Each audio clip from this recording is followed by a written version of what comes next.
I sat in the silence of my fortified penthouse, gripping a mug of black coffee, my eyes locked on the glowing monitors covering my glass desk.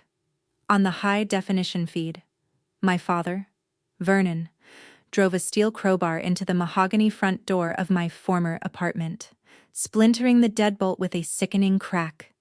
My mother, Loretta, stepped right over the ruined wood, immediately uncorking a bottle of my reserve wine. Close behind them, my younger brother Wyatt strutted inside, ushering a syndicate of intimidating tech investors into the living room. They thought I was currently 30,000 feet in the air on a flight to London. They believed they could shatter my locks, hijack my luxury space, and host a fraudulent corporate gala using my assets to secure millions of dollars for Wyatt's fake startup. They had absolutely no idea I evacuated 3 weeks ago. They did not realize the flashing server sitting in the center of the office was a federal cybersecurity honeypot.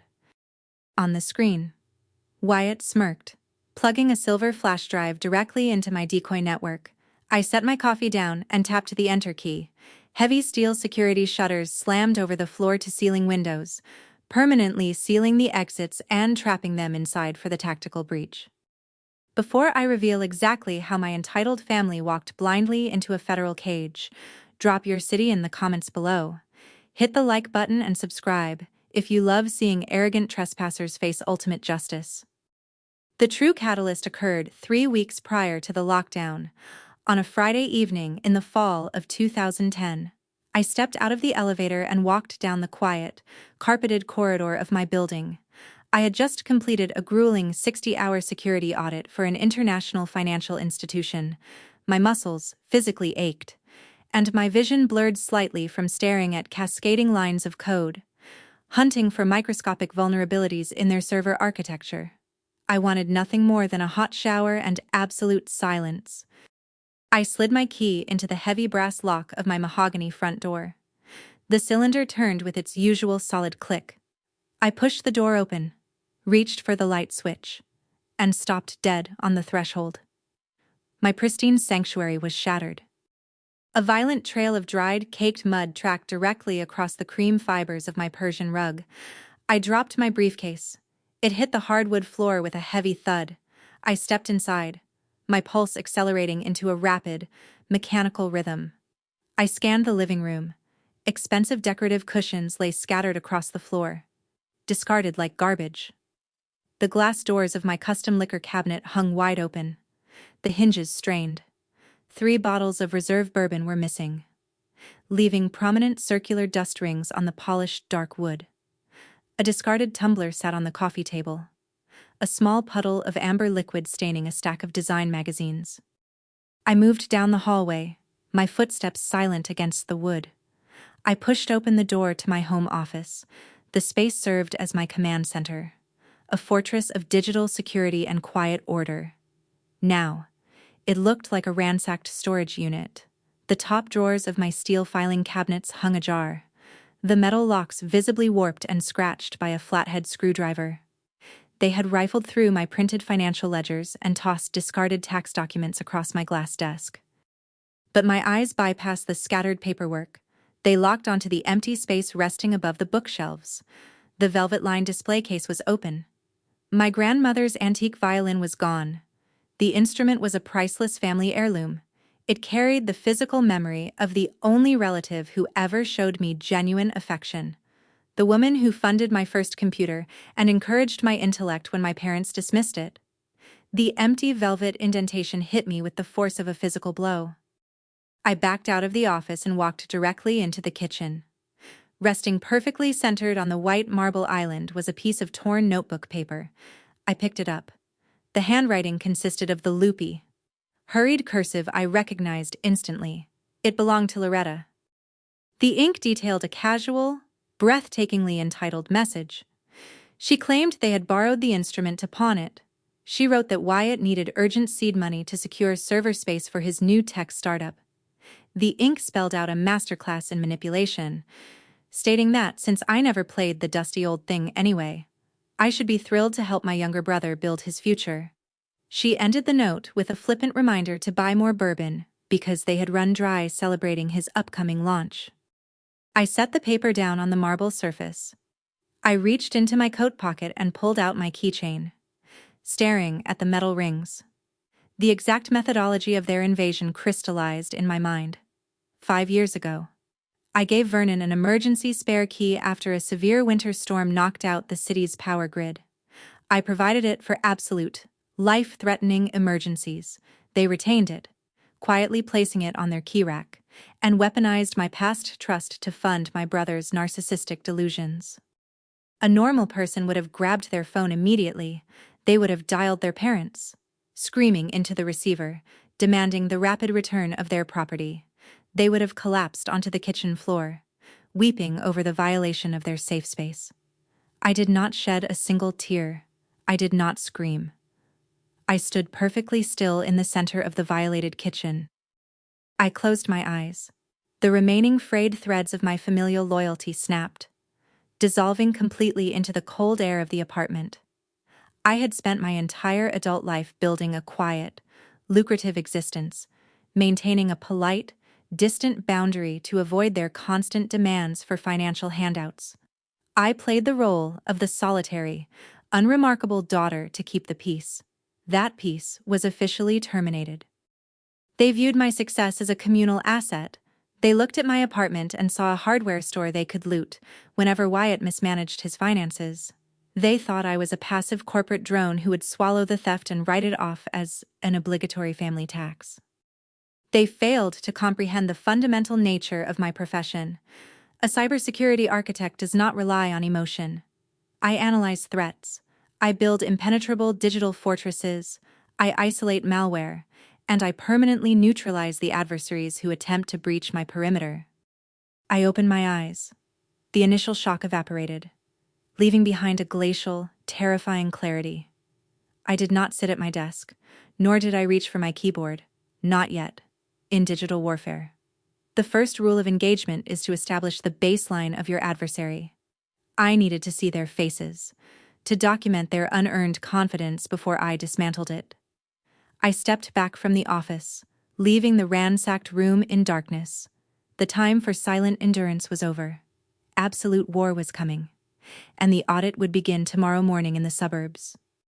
The morning sun offered zero warmth as I drove my sedan through the winding, manicured streets of the suburban development. Frost clung to the dormant lawns, crunching under the tires. I parked against the curb outside my parents' residence. The structure loomed at the end of the cul-de-sac, a sprawling, two-story colonial built in the late 1990s. From the street, it projected affluence. Up close, the facade crumbled. Paint peeled along the window trims in long, dry flakes. Weeds fractured the concrete driveway. A luxury sports utility vehicle sat near the garage doors, bearing a fresh dealership lease frame. Vernon and Loretta orchestrated their entire existence around projecting a wealthy status they fundamentally lacked, funding their illusion through a mountain of crushing debt. I did not knock. I turned the brass knob and pushed the heavy oak door inward. The deadbolt remained unengaged, a stark contrast to the shattered lock they left at my home the night before. The thick, suffocating aroma of melting butter and brewing espresso saturated the foyer. The sound of clattering pans and heavy keystrokes echoed down the hall. I walked across the faux marble tiles, my boots silent, and stopped in the arched entryway of the kitchen. The room served as the primary theater for their daily delusions. Vernon sat at the head of the long dining table. He wore a pressed Oxford shirt, snapping the broad pages of a financial newspaper sharply to crease the spine. Loretta hovered over the 6-burner stove. She drove a wire whisk hard against the inside of a stainless steel bowl, the metal-on-metal grating piercing the quiet morning. Wyatt occupied the center island. He hunched over a sleek silver laptop, striking the keys with a theatrical, heavy force designed to command attention. He wore a designer cashmere sweater, a garment undoubtedly purchased using the cash extracted from my liquor cabinet or my stolen heirlooms. I leaned my shoulder against the doorframe. "You broke the deadbolt," I stated. I kept my vocal cords relaxed, stripping all inflection and emotion from the syllables. Loretta paused her whisking. She tapped the tool against the rim of the bowl, producing a sharp, ringing chime. She turned, wiping her hands down the front of a linen apron. A practiced, condescending smile stretched across her face, pulling the skin tight around her eyes. "Jade, you finished your little work project early." She completely bypassed the accusation, pouring a smooth circle of batter onto the sizzling griddle. The dough hissed instantly. "We did not break anything. The lock jammed. Your father merely applied the necessary physical pressure to get inside." "You took the violin," I said, maintaining the exact same volume. Loretta released a dramatic, weary sigh. She flipped the pancake, projecting the exhausted patience of a martyr negotiating with a petulant child. "Took is such an ugly, accusatory word. Jade. We borrowed it. We are a family. Family shares resources." She gestured toward me with the spatula. "You live such a selfish, solitary lifestyle in that massive, sterile apartment. You hoard things you do not even use. You bury yourself in computer code and ignore the people who love you. When did you last open that display case?" Wyatt faced a critical juncture. He needed the capital. Vernon lowered his newspaper. He removed his reading glasses, letting them hang from the woven cord resting around his neck. He picked up his ceramic coffee mug, taking a slow, deliberate sip. "Your mother speaks the truth," Vernon declared, his deep baritone reverberating across the granite countertops. "You act as if we invaded a sovereign nation. We brought you into this world. We funded your braces. We placed a roof over your head for 18 years. A family operates as a single entity. The assets of one member serve the survival of the whole. You hold a piece of property in your name, but the foundation of that property was poured by us, by all rights. That apartment serves as an extension of this family's territory. We required access. You were ignoring your phone." I audited their statements. I registered the deflection. I documented the specific vocabulary of narcissistic ownership. They possessed absolutely no concept of my autonomy, in my profession, when a firewall is breached. You do not ask the malware to apologize. You quarantine the infected nodes and initiate a purge. At the island, Wyatt ceased his typing. He slammed the laptop screen down 3 inches, projecting extreme irritation at the interruption. He spun his bar stool around, crossing his arms over his chest. He looked me up and down, his lips curling into a distinctive sneer. It is just carved wood and dried string. Jade." Wyatt scoffed. He jabbed a thumb over his shoulder toward the glowing computer screen. "I am disrupting the entire data aggregation market. My neural network algorithms are synergizing cloud architectures. Do you even comprehend the market capitalization on this software? I have a syndicate of venture capitalists ready to write massive checks." He reached across the island, picking up a strip of bacon and taking a loud bite. "Once my company goes public next quarter, I will buy you a dozen antique violins. I will buy you a whole symphony."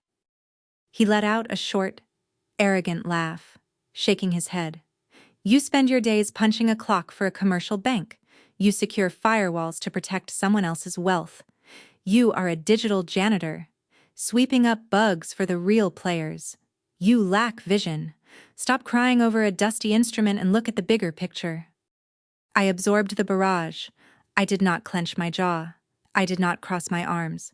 I forced my respiratory rate to remain slow and steady, inhaling through my nose and exhaling through my mouth. I allowed my facial muscles to completely relax into a blank, unreadable mask.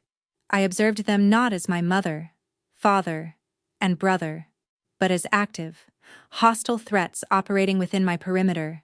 They mocked my corporate position. Entirely ignorant of the lethal digital power I yielded, they believed I was a passive victim, a minor obstacle easily steamrolled by their collective entitlement. I looked at Loretta, holding her metal spatula. I looked at Vernon, gripping his ceramic mug. I looked at Wyatt, chewing his food with his chest puffed out in unearned triumph. "I understand," I said softly. I offered a slow, deliberate nod. "Family legacy is important." I turned on my heel.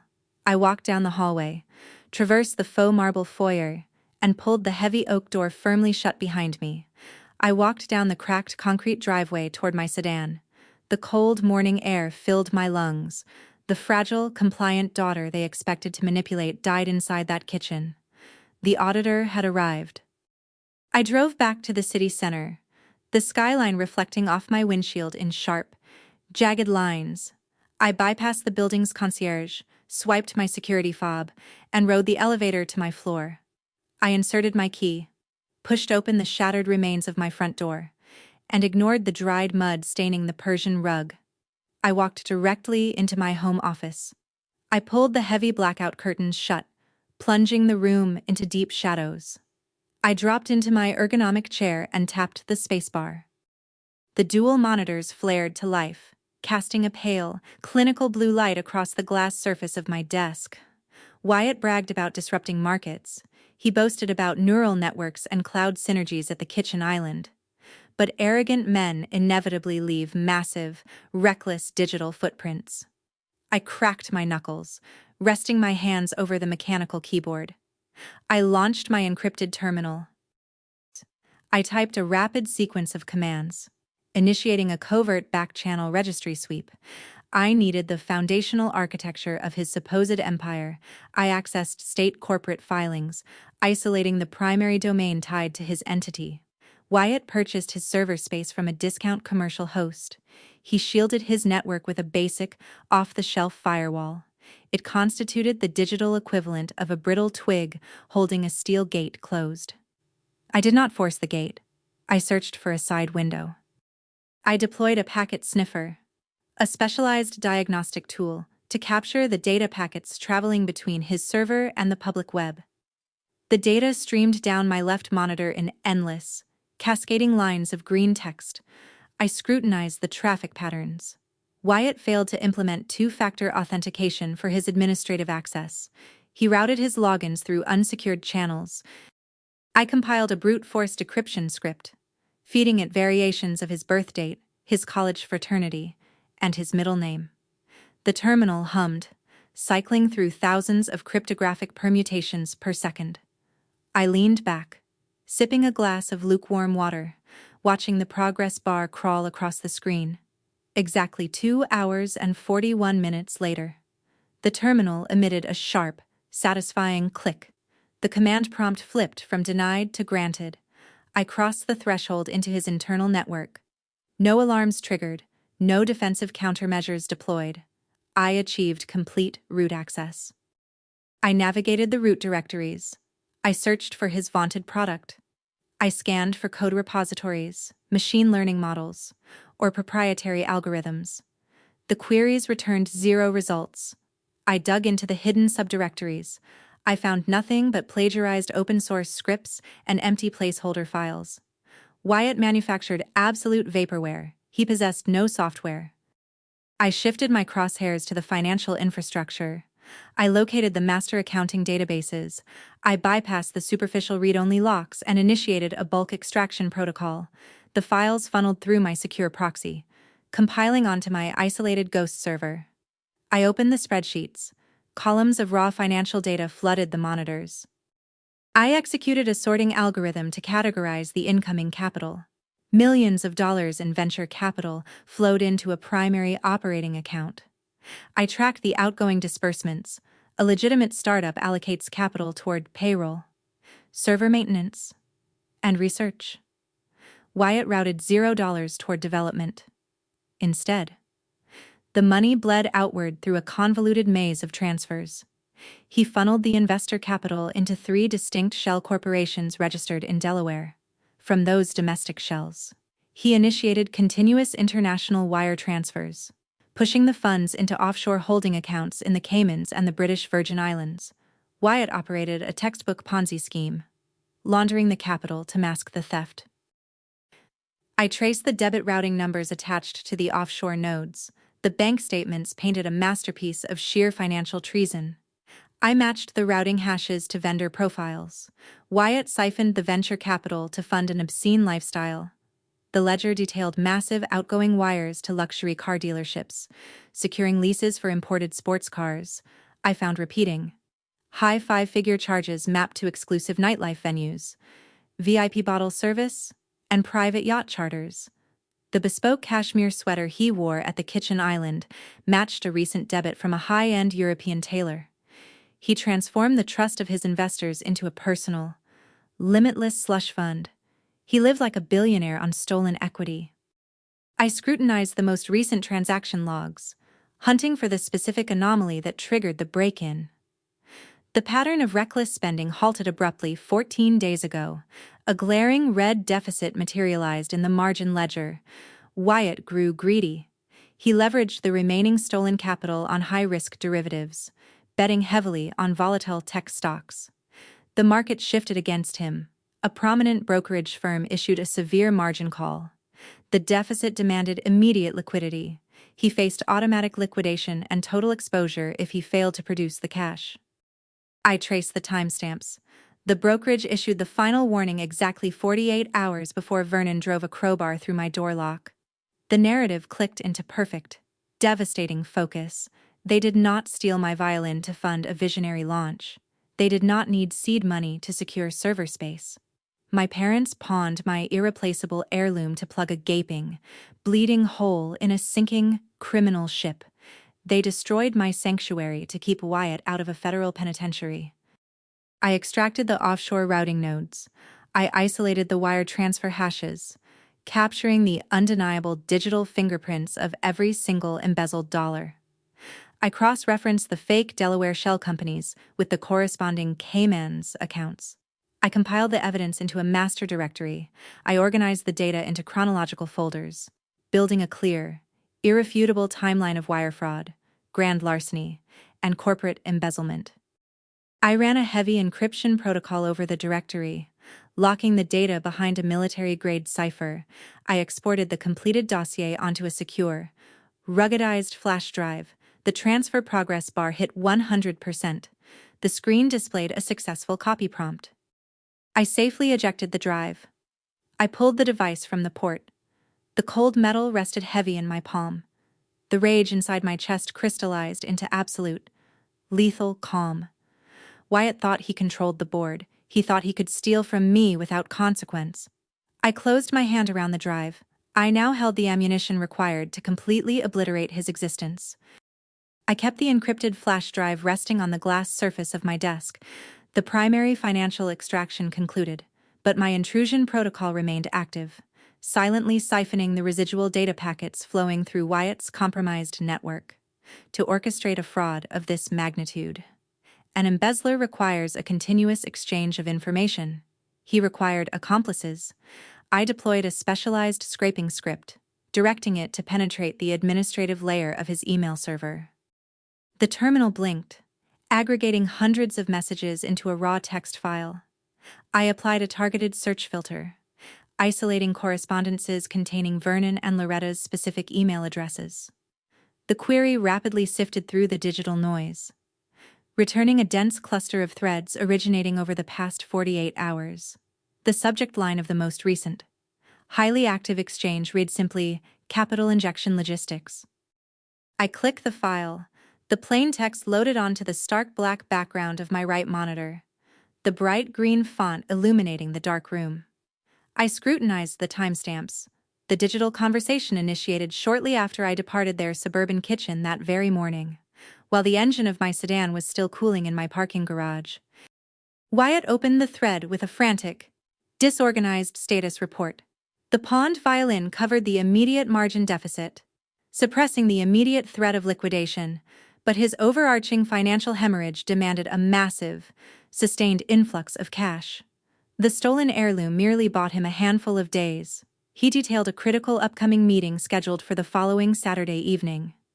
He sought to pitch his fabricated software company to a syndicate of aggressive, high-tier venture capitalists. I recognized the investment firm he named in the text. They operated with ruthless, unforgiving efficiency. They maintained a reputation across the financial sector for dismantling and liquidating founders who failed to deliver projected returns. These men did not fund college dropouts operating out of cluttered suburban basements. They demanded proof of personal success.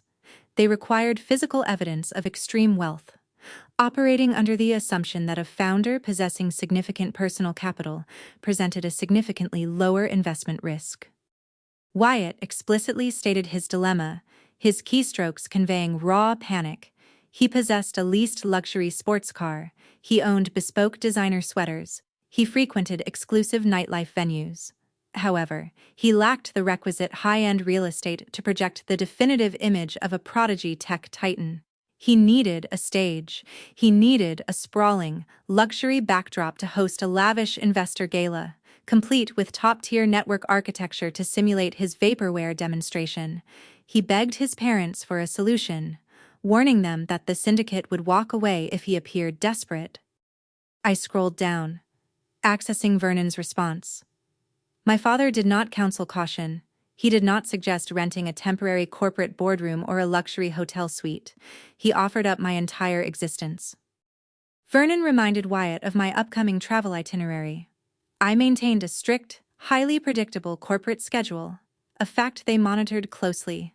Months ago, during a rare, obligatory family dinner, I mentioned my selection as a keynote speaker for an upcoming international cybersecurity conference. I booked a direct flight to London for Friday, October 16th. I planned to remain overseas for 4 days. Vernon outlined the invasion strategy with chilling, logistical precision. He proposed bypassing the building concierge by utilizing the freight elevator access codes I provided to them years ago to assist with furniture deliveries. He instructed Loretta to procure a heavy-duty locksmith tool to force the deadbolt, entirely dismissing my morning confrontation as a minor, insignificant hurdle. He wrote that my apartment constituted family territory, asserting that my impending absence practically served as an invitation to utilize the space. Loretta chimed into the digital exchange, her contribution vibrating with a terrifying, sociopathic enthusiasm. She drafted a meticulous itinerary for the break-in. They planned to infiltrate my apartment early Saturday afternoon. She volunteered to sweep the space, outlining her intention to aggressively stow my personal effects inside closet bins. She detailed her plan to replace my framed photographs with framed press clippings and images of Wyatt, effectively erasing my identity from my own home. Her emails transitioned from logistics to catering. She detailed the menu for the venture capitalists, explicitly noting her plan to raid my climate-controlled wine cellar. She listed the specific vintages of my reserve Bordeaux she intended to uncork, plotting to serve my most expensive bottles to lubricate the investors' wallets. She discussed rearranging my modern furniture to create a more open floor plan for the networking event, treating my carefully curated sanctuary like a rented banquet hall. Wyatt finalized the operational plan. He coveted my custom server racks and my massive dual monitors. He intended to power up my hardware, routing his silver flash drive through my high-speed network architecture. He planned to project his fake datasets onto my screens, utilizing my professional setup to validate his fraudulent algorithms. They intended to completely hijack my life, rebranding my sanctuary, my assets, and my technological infrastructure as the undisputed spoils of Wyatt's imaginary genius. I reached the bottom of the email thread. The final message ended with Wyatt thanking them, declaring they were the only people who truly believed in his vision. I removed my hands from the keyboard. I let my arms rest on the armrests of my chair. The low, mechanical hum of the server towers filled the quiet office, a stark contrast to the deafening betrayal echoing from the screen. The sheer, unadulterated sociopathy of their conspiracy staggered the mind. Normal individuals, upon facing financial ruin, might beg a relative for a loan. They might swallow their pride and declare corporate bankruptcy. My family opted for synchronized, premeditated home invasion, grand larceny, and complete identity theft. They viewed my life not as a separate, autonomous reality, but as a costume wardrobe they could rifle through, trying on my accomplishments whenever their own failures became too cold to bear. A standard reaction dictated immediate, defensive measures. A civilian would contact the building management, demanding an immediate revocation of all freight elevator codes. They would hire a premium security firm to install biometric deadbolts and reinforced steel frames. They would forward the printed email chain to the local precinct, demanding a permanent restraining order to block their family from stepping within 100 yards of the premises. I stared at the glowing green text on the monitor. I did not reach for my smartphone. I did not contact building security. I did not draft a warning message. The corners of my mouth twitched upward, slowly settling into a cold, sustained smile. In the realm of advanced digital warfare, preventing an attack merely preserves the status quo. It pushes the adversary back into the shadows, leaving them free to regroup and strike again from a different angle, allowing an attack to proceed, while secretly controlling the entire battlefield, guarantees the absolute, permanent annihilation of the threat. They drafted a meticulous roadmap detailing exactly when, where, and how they planned to commit multiple severe felonies. They selected the venue. They orchestrated the timeline. They invited the necessary witnesses. When adversaries construct a heavy timber guillotine, sharpen the steel blade, and voluntarily position their own necks directly across the block. You do not interrupt their labor. You do not change the locks to keep them out. You leave the door wide open. You step back into the shadows. You simply prepare to pull the lever. I commenced the extraction protocol before the sun breached the city skyline. I opened a secure, encrypted channel to my asset management attorney. I authorized the immediate creation of an anonymous blind trust, shielding my identity behind layers of corporate holding companies. I wired $1,200,000 in liquid capital to an escrow account. By noon, I possessed the digital deeds to a heavily fortified penthouse located across the river, entirely isolated from the district my family frequented. The new structure prioritized defense over aesthetics. Access required biometric retina scans. Reinforced steel doors guarded the private elevators. Subterranean parking eliminated street-level exposure. I secured my new sanctuary in total silence. A conventional relocation requires loud trucks, sweating laborers, and chaotic cardboard boxes cluttering the hallways.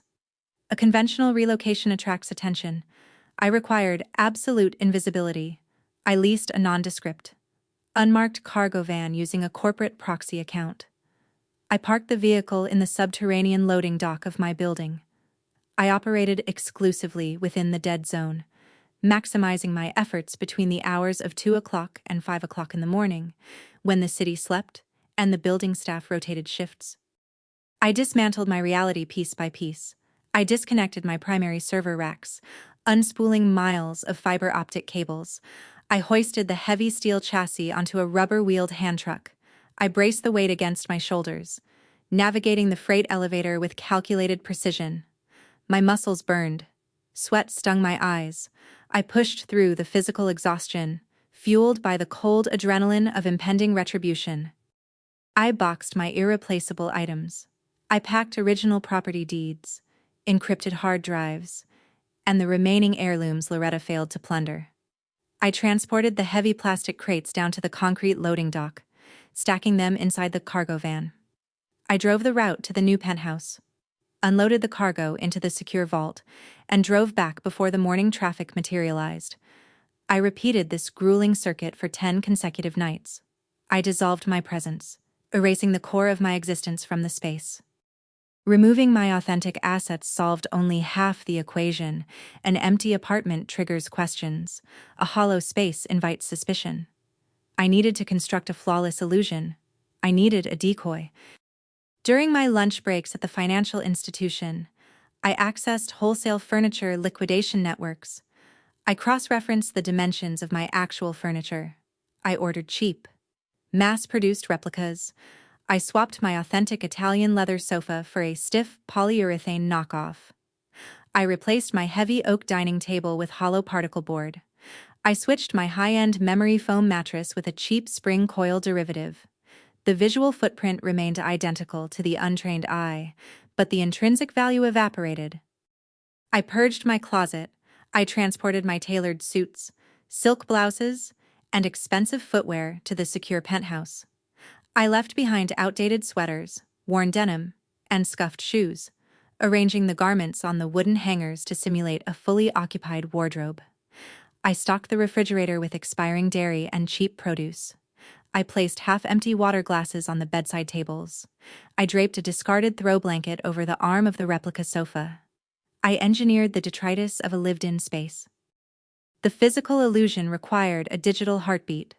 A dark apartment broadcasts vacancy. I wrote a localized automation script, hardwiring it directly into the apartment's smart home hub. I synchronized the smart bulbs to mimic my established routine. The kitchen lights flared to life at exactly 6 o'clock in the morning. The bathroom illumination engaged 10 minutes later. The living room lamps glowed dimly throughout the evening, cutting to black precisely at 11 o'clock at night. I programmed the thermostat to cycle the climate control system, creating the ambient mechanical noise of an occupied dwelling. I synced a pair of hidden Bluetooth speakers to play faint, muffled television audio during primetime hours. I monitored the perimeter. I installed microscopic, motion-activated lenses inside the brickwork facing the street. On the Thursday evening of the relocation phase, the surveillance system pinged my encrypted smartphone. I accessed the live feed from the safety of my new penthouse. Vernon's leased sports utility vehicle idled at the curb across from my old building. The streetlights illuminated the interior cabin. Vernon gripped the steering wheel, peering upward through the windshield. Loretta sat in the passenger seat, pointing a manicured finger toward the 7th floor. They stared at the warm, yellow light spilling from the windows of my apartment.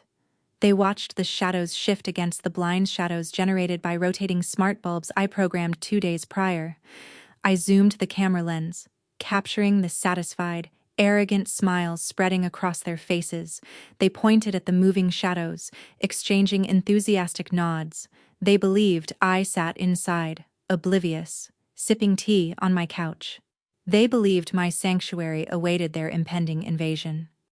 Vernon shifted the vehicle into drive. They pulled away from the curb, the taillights fading into the dense city traffic. I terminated the video feed. I stood in the center of my new, impenetrable fortress. My authentic servers hummed quietly in the corner, processing terabytes of secure data.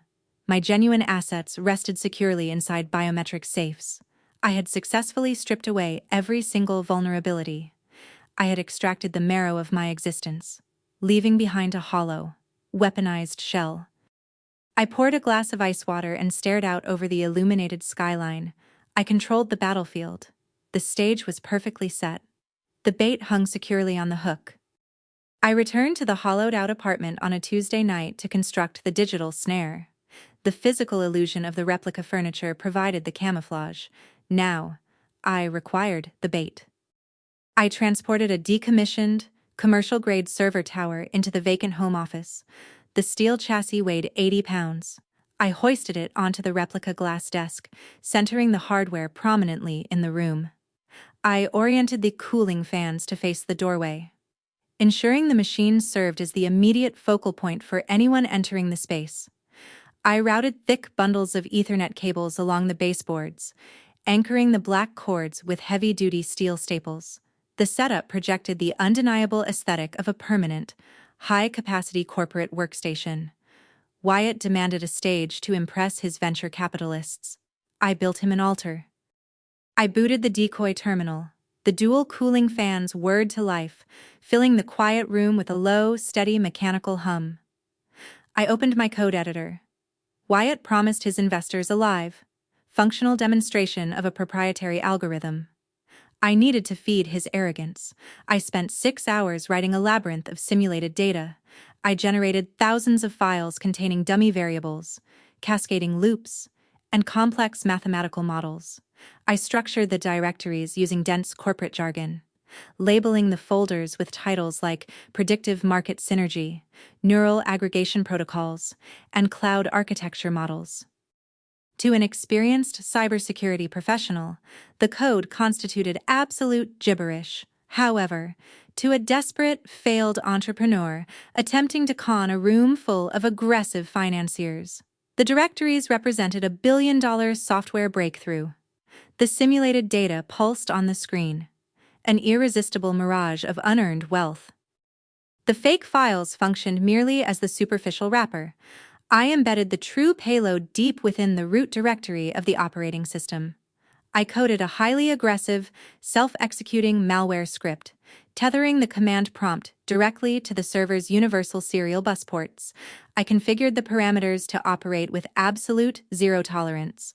The millisecond an external flash drive interfaced with the hardware, the malware would breach the foreign device. It would slice through standard commercial encryption, scrape the raw contents of the drive, and instantly copy the data packets.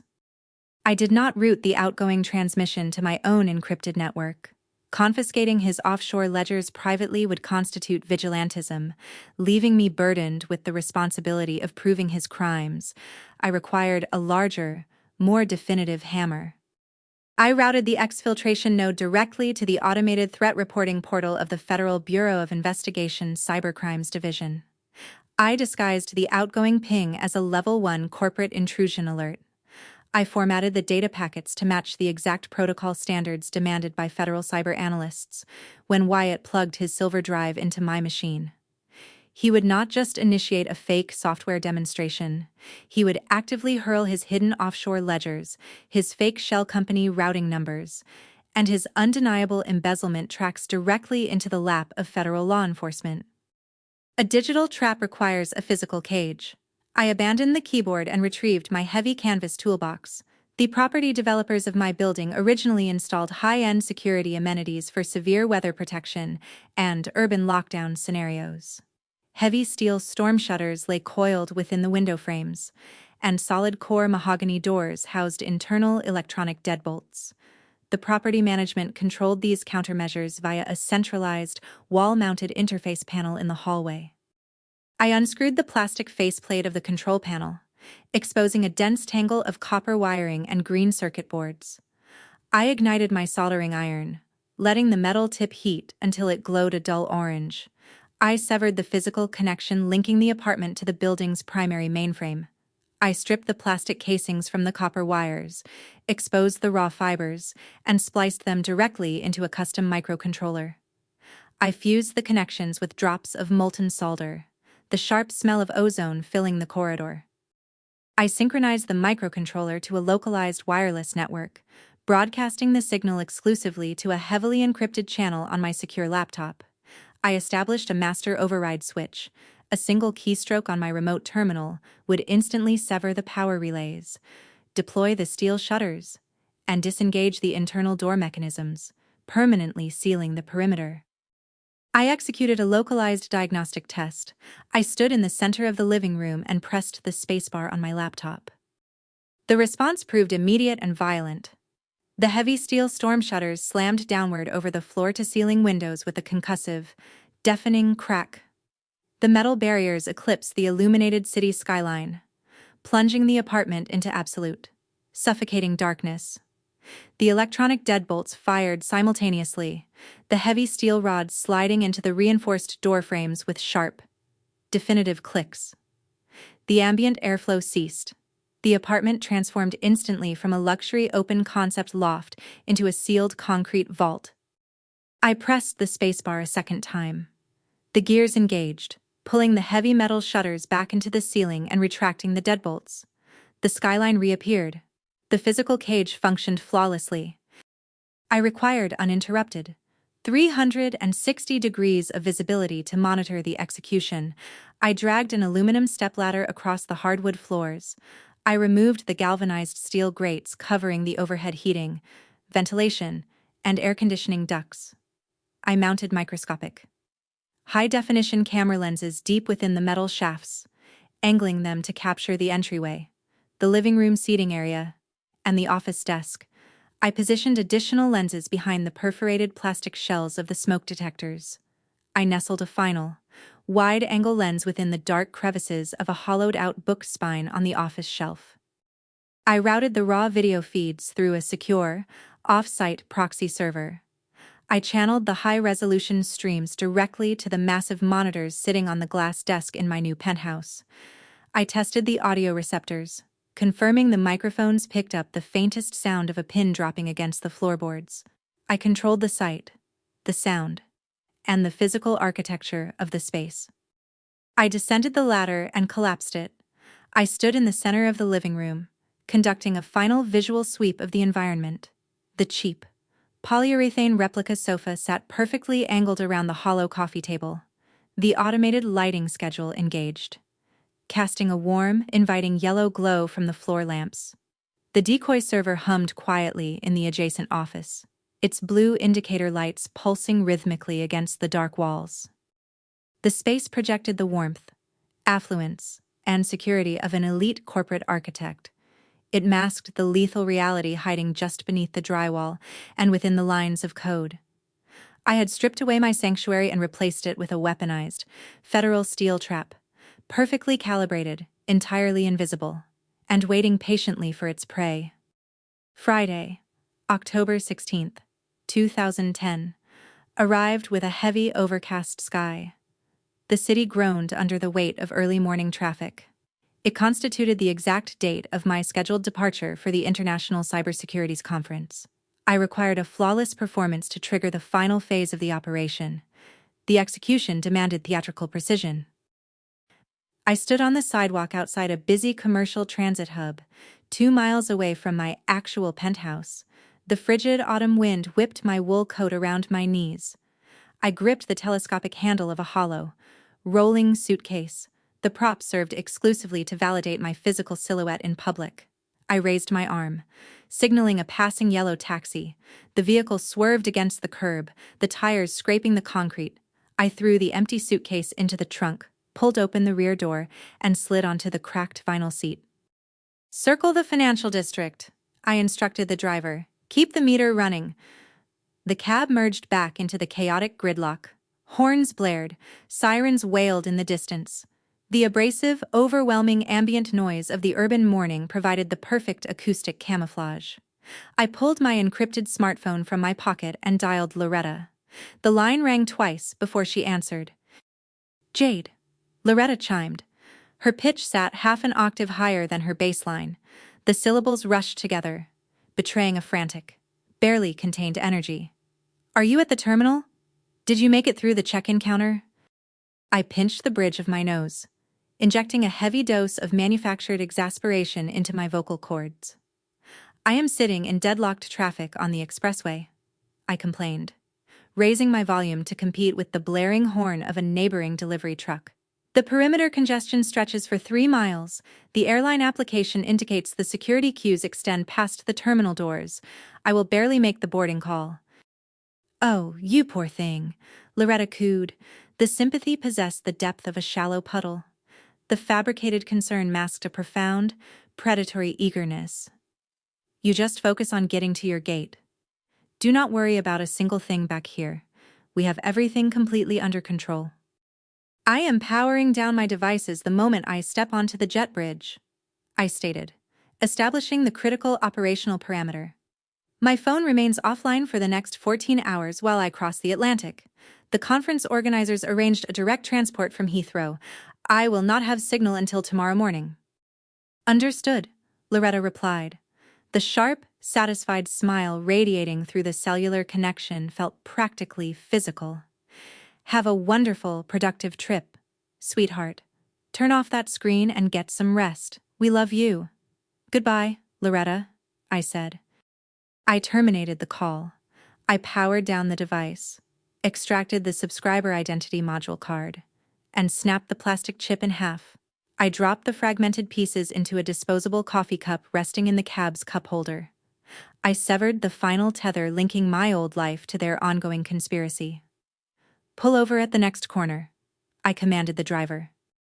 I handed him a crisp bill, retrieved my empty suitcase, and stepped out onto the bustling pavement.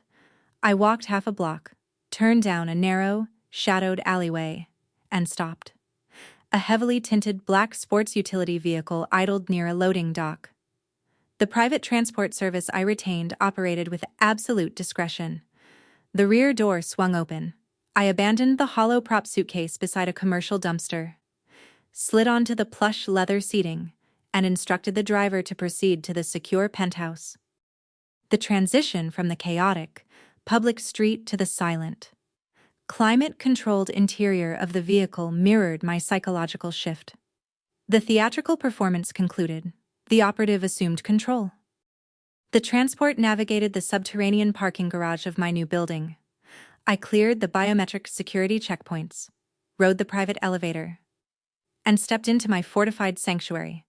The space remained completely silent, save for the rhythmic, low-decibel hum of the server towers processing localized data packets.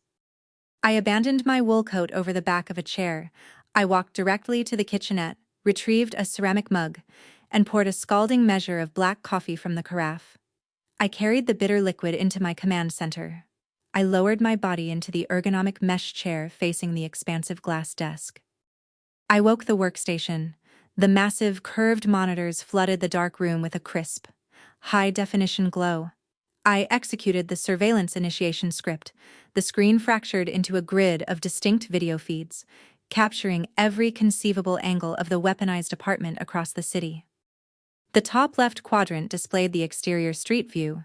The top right exhibited the building's main lobby. The bottom row featured the internal feeds, the replica living room, the staged kitchen, and the hollowed-out office hosting the decoy server. The smart home automation cycled flawlessly. The artificial sunlight streamed through the open blinds, casting long shadows across the fake polyurethane sofa. The space looked inviting, affluent, and entirely defenseless. I checked the digital clock occupying the corner of my right monitor. My supposed flight possessed a scheduled departure time of 9 o'clock in the morning. I rested my hands on the glass desk. I watched the seconds tick upward. I tracked the imaginary airplane lifting off the runway, banking east, and accelerating over the ocean. I consumed my coffee in slow, measured increments. The caffeine sharpened the edges of my focus. I monitored the feeds, processing the sheer audacity of the impending invasion. They did not target a stranger. They targeted their own blood. They planned to leverage my accomplishments to mask their severe financial incompetence. 40 minutes elapsed past the scheduled takeoff time. A sharp, digital chime broke the silence in the penthouse. A proximity alert flashed neon red across the top left quadrant of the surveillance grid. The motion tracking algorithm identified a designated target vehicle entering the perimeter. I leaned forward, my eyes locking onto the street-level feed. Vernon's leased luxury sports utility vehicle pulled aggressively against the curb, parking in a restricted commercial loading zone directly outside my old building. The engine cut off. The driver's side door swung open. Vernon stepped out onto the pavement. He wore a tailored sports coat and polished loafers, projecting the aesthetic of a man commanding an empire. Loretta emerged from the passenger side, adjusting the collar of a beige trench coat, carrying an oversized designer tote bag undoubtedly empty and prepared to haul away my reserve wine. Wyatt exited the rear doors, clutching a sleek leather laptop satchel against his chest. The satchel held the silver flash drive. The satchel held the key to his federal prosecution.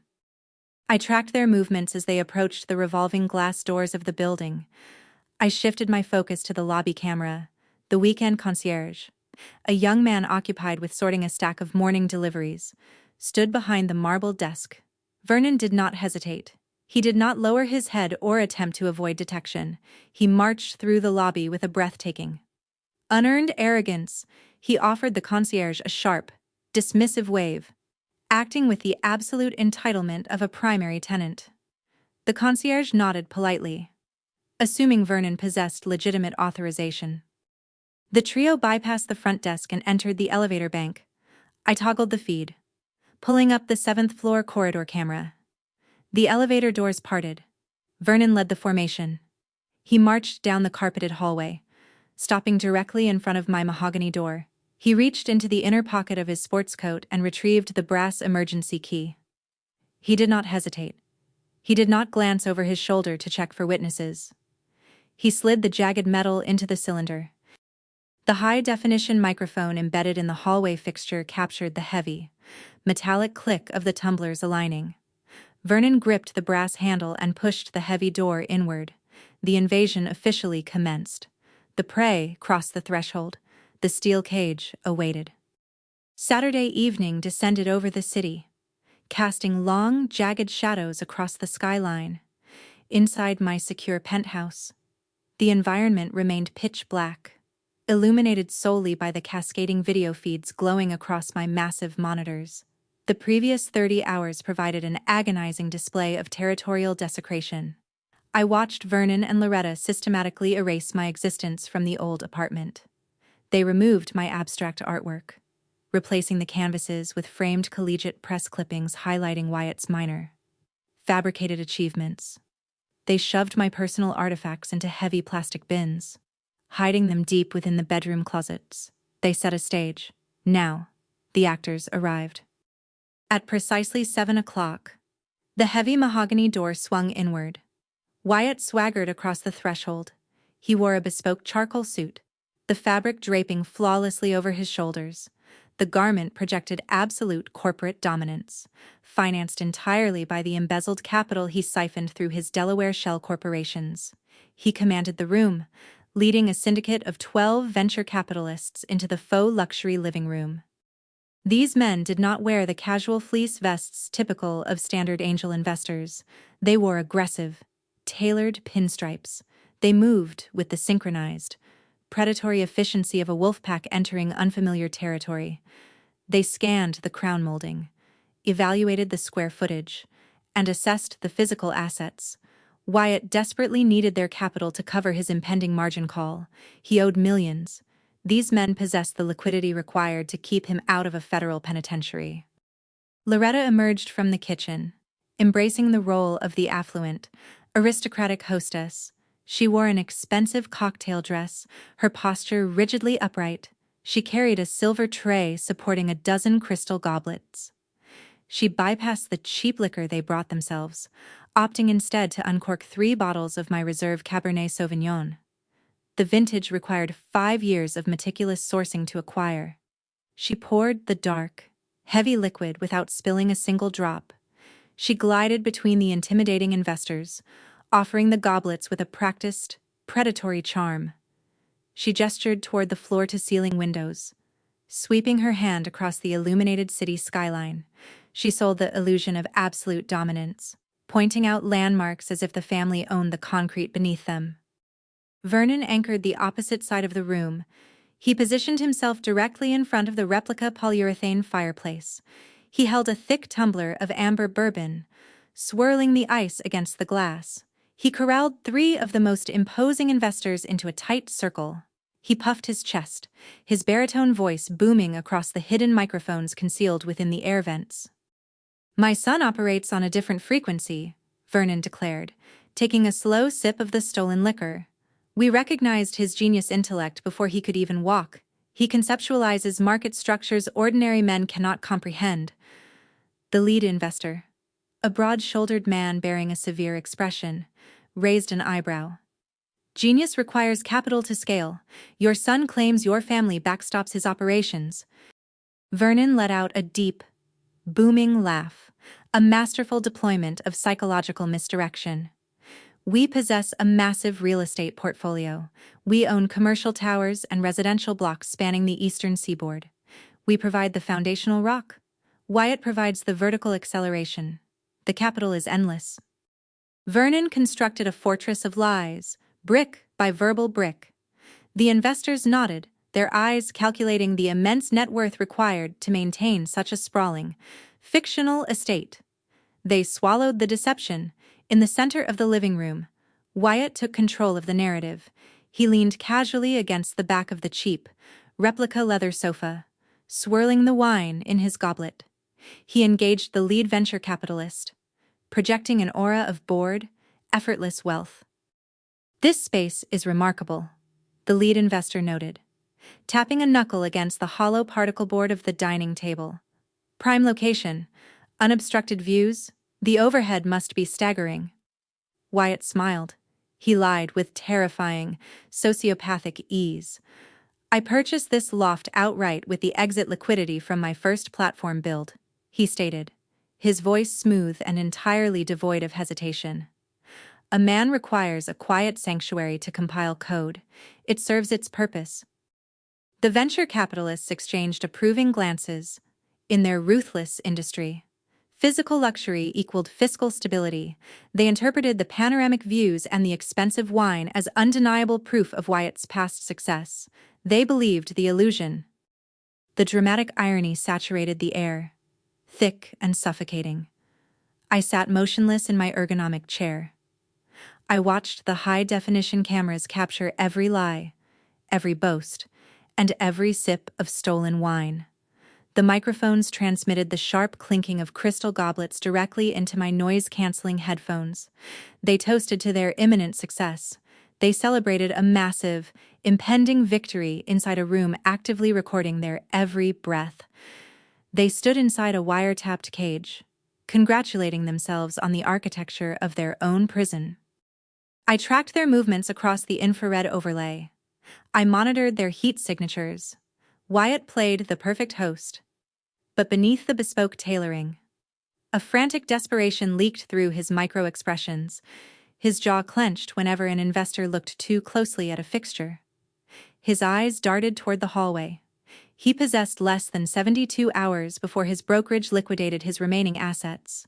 He needed the syndicate to wire the funds by Monday morning. He needed to close the trap. Loretta intercepted an investor wandering dangerously close to the smart home thermostat. She diverted him with a fresh pour of wine and a fabricated story about imported Italian marble.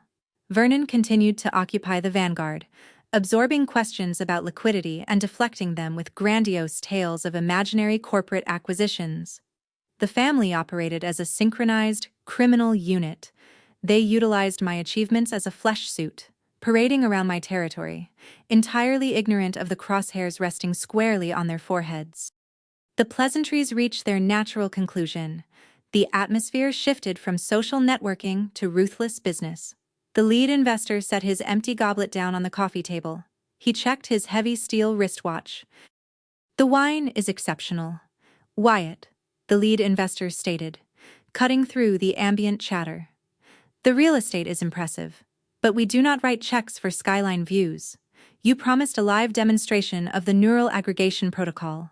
We want to see the architecture. We want to see the numbers." The room fell completely silent.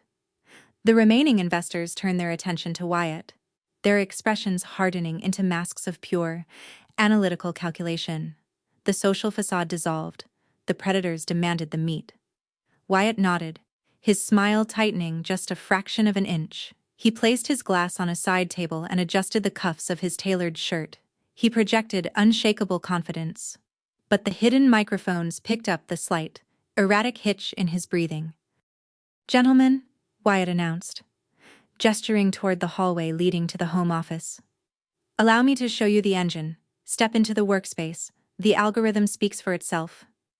He turned and led the pack of suited men down the corridor. Loretta and Vernon remained in the living room, exchanging a quick, triumphant glance. They believed the deception succeeded.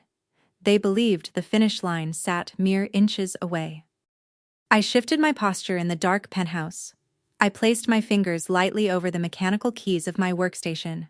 I watched the video feed transition as Wyatt ushered the investors into the office. The 12 venture capitalists crowded around the perimeter, their eyes locking onto the massive steel chassis of the decoy server resting in the center of the room. The setup projected undeniable, heavy-duty processing power. Wyatt walked to the head of the desk. He placed his hands flat on the glass surface, assuming the posture of a visionary tech founder preparing to unveil a revolution. "The cloud synergies operate in real time," Wyatt lied, his voice echoing off the walls. "What you are about to see is not a simulation, it is live data aggregation, processing millions of variables per second." The lead investor crossed his arms, his gaze fixed on the blank monitors. "Show us." I stared at my screens. The tension coiled tight in my chest. The entire operation, the weeks of planning, the silent relocation, the meticulous coding of the federal malware, all converged on this singular, microscopic window of time. Wyatt reached into the inner pocket of his bespoke jacket. He retrieved a sleek, silver flash drive. I tracked the silver metal as it caught the light of the room. That tiny device held the offshore routing numbers. It held the fake shell company registries. It held the undeniable proof of his massive embezzlement scheme. He held his own execution order between his index finger and thumb. I did not blink. I kept my hand hovering over the keyboard, absolutely still. Waiting for the precise moment, arrogance overtook logic, and the steel jaws of the trap finally snapped shut. I watched the 12 venture capitalists tighten their perimeter around the glass desk. The ambient light of the room reflected off their tailored lapels and polished Oxfords. Wyatt stood at the epicenter. He held the silver flash drive between his thumb and index finger. He rotated the small piece of metal, letting the overhead halogen bulbs catch its surface. The device looked insignificant. It weighed mere ounces. Yet, it contained the entire architecture of his fraud. It held the Delaware Shell Company registries, the Cayman Islands routing nodes, and the digital ledgers tracking $4 million of stolen venture capital. He stepped toward the massive steel chassis of the decoy server. He did not hesitate. He did not question the origin of the hardware or verify the network integrity. Arrogance blinded his operational security. He believed he commandeered my digital fortress. He assumed my infrastructure now served his empire. Wyatt aligned the silver drive with the universal serial bus port located on the front panel of the server tower. He pushed his arm forward. Metal scraped against metal. The connectors engaged with a sharp, definitive click. I depressed the enter key on my mechanical keyboard. The switch bottomed out with a heavy thud. My command center violently transformed. The stark black screens of my dual monitors instantly flooded with cascading rivers of neon green text. The federal tracking malware, dormant within the decoy server's root directory for days, woke up. It detected the foreign hardware. The script bypassed the primary operating system, burrowing directly into the architecture of the silver flash drive. Wyatt applied zero-day countermeasures. He protected his stolen millions with a commercially available, 4-digit passcode protocol. My malware sliced through the fragile encryption in less than 3 seconds. The terminal on my left monitor confirmed the breach. Root access granted. The extraction initiated. I watched the progress bars materialize across my screen. The decoy server deployed a vacuum protocol, ruthlessly scraping every single byte of data housed on the flash drive. The malware did not distinguish between personal files and financial ledgers. It pulled the raw code, aggregated the packets, and funneled them straight into the secured holding directory on the decoy machine. Inside the old apartment, the physical monitors resting on the glass desk flickered. A fabricated, highly polished graphical user interface loaded across the screens. Wyatt programmed a visual distraction. A massive, sleek progress circle appeared in the center of the display, spinning slowly. Fictitious status updates flashed beneath the circle, initializing neural network, aggregating market synergies, deploying cloud protocols. Wyatt turned his back to the hardware. He faced the syndicate of venture capitalists. He spread his arms, projecting the unearned confidence of a visionary founder. The algorithm requires a moment to cache the global datasets. Wyatt lied, his voice steady, his posture relaxed. We are compiling millions of variables in real time.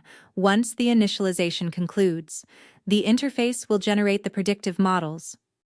The lead investor checked his heavy steel wristwatch, his expression unyielding. He nodded once, crossing his arms over his chest.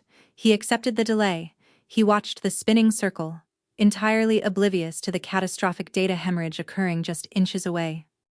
Behind the fake loading screen, the true digital violence escalated. My right monitor tracked the outbound transmission. Capturing the evidence constituted merely the first objective. I did not intend to stockpile his financial crimes. I intended to weaponize them. The malware packaged the stolen ledgers, the offshore routing hashes, and the Shell Company incorporation documents into a highly compressed, heavily encrypted digital envelope. The script attached the apartment's media access control address and the active Internet Protocol signature to the payload. It created a definitive, undeniable geographic anchor, tethering the criminal data directly to the physical location where Wyatt currently stood. The script engaged the external routing protocol. It bypassed commercial internet service providers, tunneling through a secure, anonymized proxy network. The destination address did not belong to a private investigator or a local police precinct. I routed the payload directly to the automated threat reporting portal maintained by the Federal Bureau of Investigation Cybercrimes Division. I programmed the outgoing ping to emulate a Level 1 corporate intrusion alert. Federal cyber analysts utilize automated sorting algorithms to filter the millions of tips they receive daily. A standard report regarding financial fraud might languish in a digital queue for months. A Level 1 alert bypassing the public portal and striking the internal servers directly triggers immediate, unignorable alarms. The terminal screen confirmed the outgoing handshake. The federal servers accepted the connection. I watched the upload speeds peak. The green progress bar filled the window, surging toward 100%. The transmission thrust the raw, undeniable proof of a $4 million international embezzlement scheme directly into the lap of federal law enforcement. The data packets slammed into the government mainframes. The automated federal algorithms instantly unpacked the payload. They scanned the contents. They identified the blacklisted offshore routing numbers. They recognized the active corporate theft.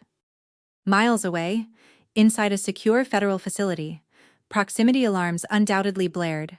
Red warning banners flooded the monitors of cyber analysts working the night shift. The system registered a massive, active data breach involving a live corporate embezzlement node. The geography tethered the crime to a luxury apartment in the financial district. The metadata confirmed the illicit transfer of stolen venture capital. The federal apparatus mobilized. They did not require a subpoena to investigate an active, ongoing cyber attack broadcasting a Level 1 alert. The digital tripwire severed. The avalanche commenced. I shifted my focus back to the live video feed broadcasting from the hidden air vent camera. Wyatt continued his sales pitch. He paced the floor in front of the glass desk, his bespoke charcoal suit absorbing the ambient light. He gestured animatedly, deploying hollow corporate buzzwords to mesmerize his audience. The scalability of this architecture represents the true value proposition, Wyatt declared. Establishing eye contact with the lead investor, we bypass traditional data bottlenecks. We offer absolute, uninterrupted liquidity. The framework sustains infinite growth without compromising security. He gestured toward the fake loading screen. The spinning circle reached 90%. He smiled. He believed he stood on the precipice of a monumental victory. He believed the syndicate prepared to wire additional millions into his fraudulent accounts. He possessed absolutely no comprehension of his actual reality. He did not know the silver flash drive resting in the port now sat completely empty, scrubbed clean by the aggressive malware. He did not know his offshore ledgers currently populated the active case files of federal agents. He assumed his fake demonstration captivated the room. He had just handed the federal government the entire, unredacted roadmap of his criminal enterprise. He delivered his own execution order, stamped it with his digital signature, and wrapped it in a bow. Loretta appeared in the doorway of the office. She held an empty crystal wine goblet. She surveyed the room, her chest puffing with unearned maternal pride. She watched her son command a room full of powerful men, operating under the delusion that her gaslighting and theft paved the road to a generational dynasty. Vernon remained in the living room, his booming laugh echoing down the hallway, celebrating a victory that actively mutated into a federal indictment. The spinning circle on Wyatt's monitor hit 100%. The fake progress bar vanished. A fabricated, highly stylized dashboard exploded across the screens, displaying meaningless, fluctuating line graphs and shifting pie charts. "Gentlemen," Wyatt announced, turning his back to the monitors and spreading his hands, "the future of predictive analytics is currently live." The investors leaned forward. They scrutinized the flashing graphs. They murmured among themselves, calculating the potential returns. They swallowed the poison, entirely convinced by the elaborate presentation. I sat in the dark, silent penthouse. I leaned back into the mesh of my ergonomic chair. The digital snare tightened, the loops closing securely around Wyatt's wrists, his ankles, and his throat. The federal machinery currently gridded the city, dispatching tactical units to the geographic coordinates I provided. The digital phase concluded. The physical consequence approached. I rested my index finger lightly against the heavy plastic of the spacebar. The execution demanded a transition. They celebrated the illusion. I needed to lock them inside the reality. I pressed my thumb against the heavy plastic of the spacebar. The mechanical switch bottomed out with a solid, definitive click. The encrypted command bypassed the public internet, routing directly into the spliced microcontroller hidden within the wall panel of my former home. Inside the office, Wyatt opened his mouth to deliver the next fabricated talking point. He never pushed the syllables past his teeth. The automated smart home protocols executed the emergency lockdown sequence instantly. A violent, mechanical grinding noise erupted from the ceiling cavities. The heavy, reinforced steel storm shutters deployed. They slammed downward over the expansive floor-to-ceiling windows with a concussive, deafening crash. The metal barricades severed the ambient city light, plunging the entire apartment into absolute darkness for a fraction of a second. The localized emergency generators engaged. Dim, crimson emergency lighting flared along the baseboards, casting long, harsh, demonic shadows across the walls. Simultaneous with the deployment of the shutters, the electronic deadbolts fired. The heavy steel cylinders slammed into the reinforced door frames at the front and rear exits with sharp, concussive cracks. The synchronized mechanisms sounded identical to a firing squad chambering rounds. The overhead speakers, previously broadcasting low-volume, atmospheric jazz, cut out abruptly. The sudden, suffocating silence lasted only a millisecond before human reaction shattered it. The 12 venture capitalists operated on primal instinct. The sudden sensory deprivation and violent mechanical deployment triggered immediate threat responses. The lead investor flinched, his hand jerking upward. The crystal goblet slipped from his grip, shattering against the hardwood floor. The vintage reserve wine splattered across his polished Oxfords, pooling like blood under the crimson emergency lights. The other men backed away from the center of the room, their predatory swagger evaporating. They pressed their backs against the drywall, scanning the perimeter, identifying the corrugated steel shutters blockading the skyline. They recognized the architecture of a trap. Wyatt staggered. The sudden blackout disrupted his equilibrium. He gripped the edge of the glass desk, his knuckles turning stark white. He looked at the window, then at the door. Failing to comprehend the architectural metamorphosis, he assumed a systemic malfunction. "Stay calm," Wyatt ordered, his voice cracking, entirely devoid of its previous corporate authority. "It constitutes a minor electrical fault. The building runs regular grid diagnostics. I will override the mainframe." He lunged toward the decoy server terminal. He grabbed the optical mouse, frantically clicking the buttons. He struck the enter key, desperately attempting to clear the screen and restore his fabricated dashboard. He needed the illusion to hold. My malware responded to his physical inputs. The fake graphical user interface dissolved into a sea of static. A single, solid block of neon red flooded the dual monitors. A high contrast, black text warning banner materialized across the center of the displays. The government seal of the Federal Bureau of Investigation Cybercrimes Division anchored the left corner. The text broadcast a severe, unmistakable message. Critical infrastructure. Breach detected. Illicit data exfiltration logged. Federal authorities dispatched. Remain in place. Wyatt stared at the glowing red pixels. The crimson light washed over his pale face. The color drained entirely from his cheeks. His jaw dropped. The illusion of the genius tech founder disintegrated. He read the federal warning, his eyes darting back and forth across the block letters. He realized the silver flash drive he plugged into the port did not demonstrate his brilliance. It delivered his unredacted criminal ledgers directly to the government. In the living room, Vernon dropped his tumbler of bourbon. The heavy glass bounced against the Persian rug, spilling the amber liquid into the expensive fibers. He bypassed the confused investors. He charged down the hallway, rushing toward the mahogany front door. He gripped the brass handle and ripped it backward. The mechanism refused to yield. The heavy steel deadbolts held the solid wood firmly inside the reinforced frame. Vernon grunted, planting his leather loafers against the floorboards. He yanked the handle with his entire body weight, the tendons in his neck bulging against his collar. The door remained absolute. an immovable slab of timber and steel. He slammed his shoulder against the wood, striking the barrier repeatedly. The impact produced dull, heavy thuds, but the perimeter held.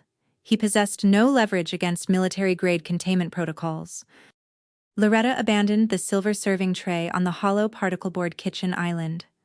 The affluent hostess facade collapsed, exposing the panicked, fragile grifter hiding beneath the cocktail dress. She sprinted down the corridor, her heels clicking frantically against the hardwood. She witnessed Vernon battering his shoulder against the locked door, rubbing his collarbone in pain.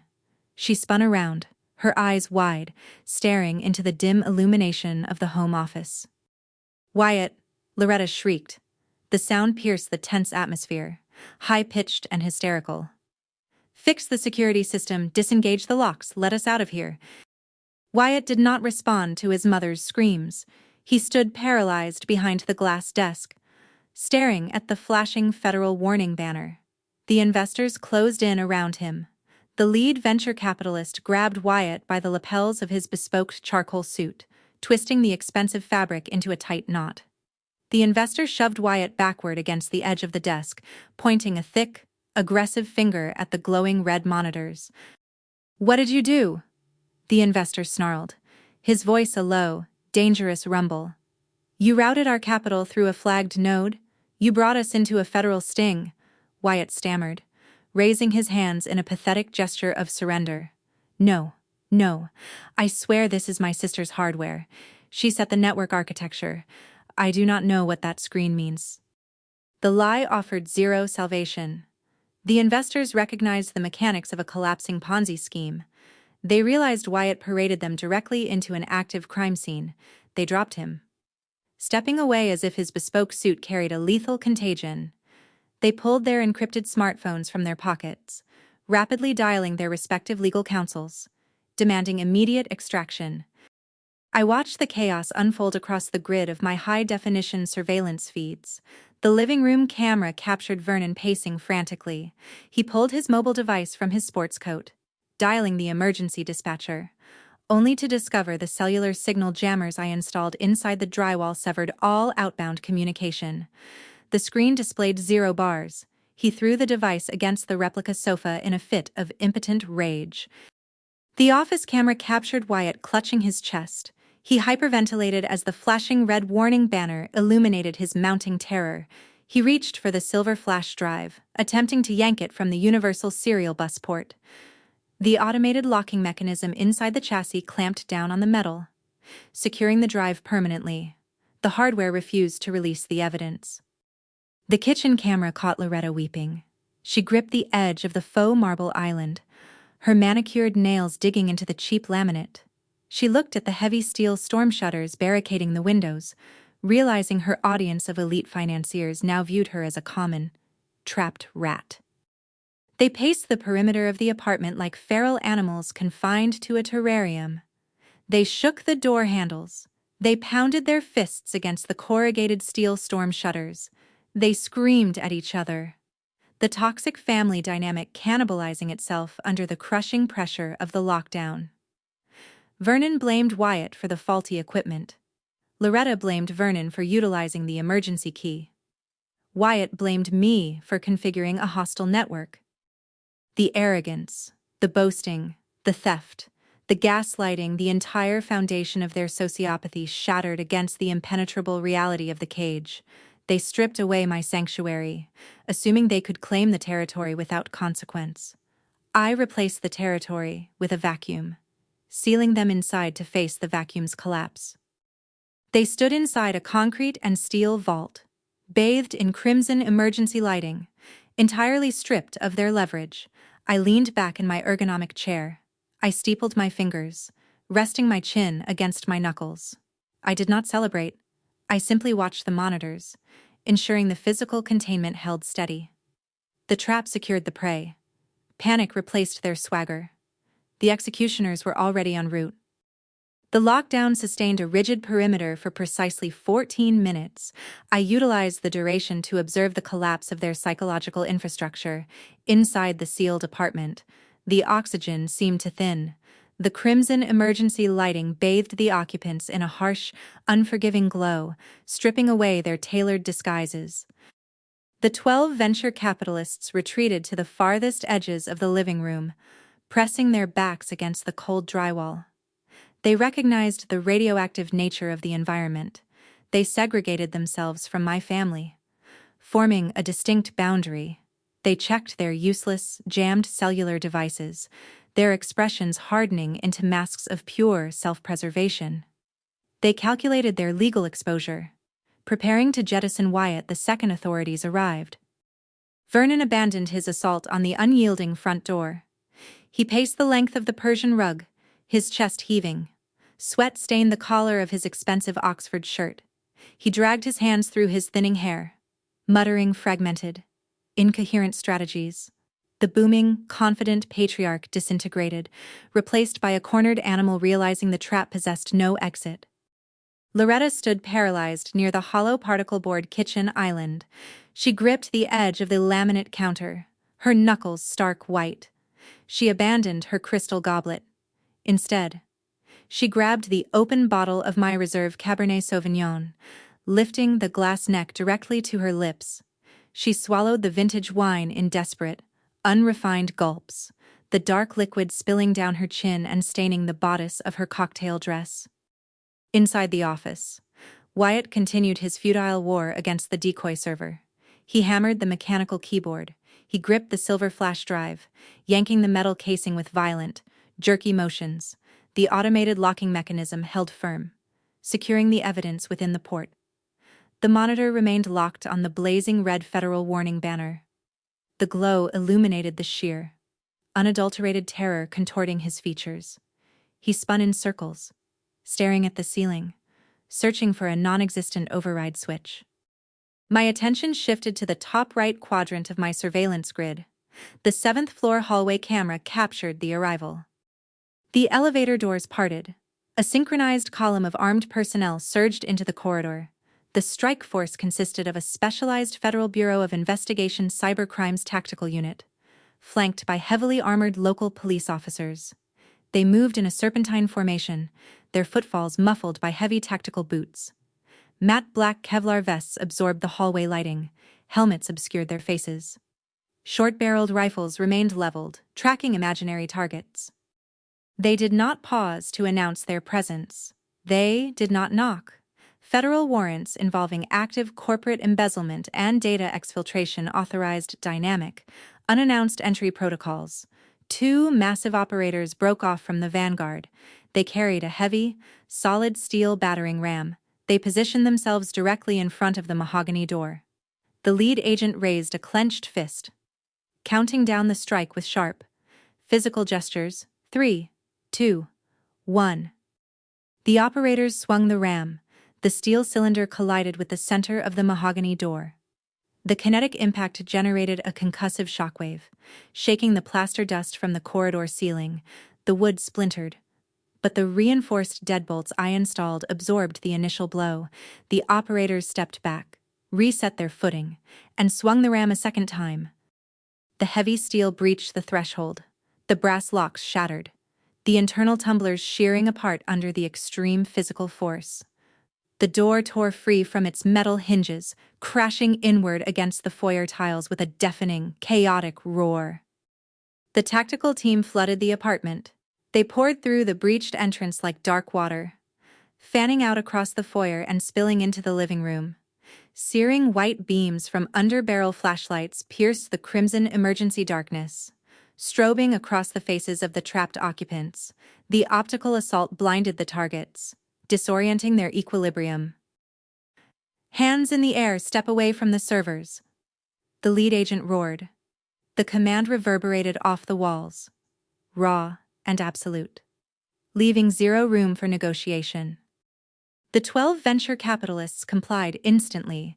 They dropped to their knees, interlacing their fingers behind their heads, pressing their faces against the hardwood floor. They possessed the situational awareness to neutralize themselves. Removing their bodies from the tactical threat matrix, they offered zero resistance, surrendering their physical autonomy to the federal presence. Vernon froze in the center of the Persian rug. The flashlight beams pinned him in place. A tactical officer lunged forward, grabbing Vernon by the shoulder of his sports coat. The agent swept Vernon's legs out from under him, forcing the older man onto his stomach.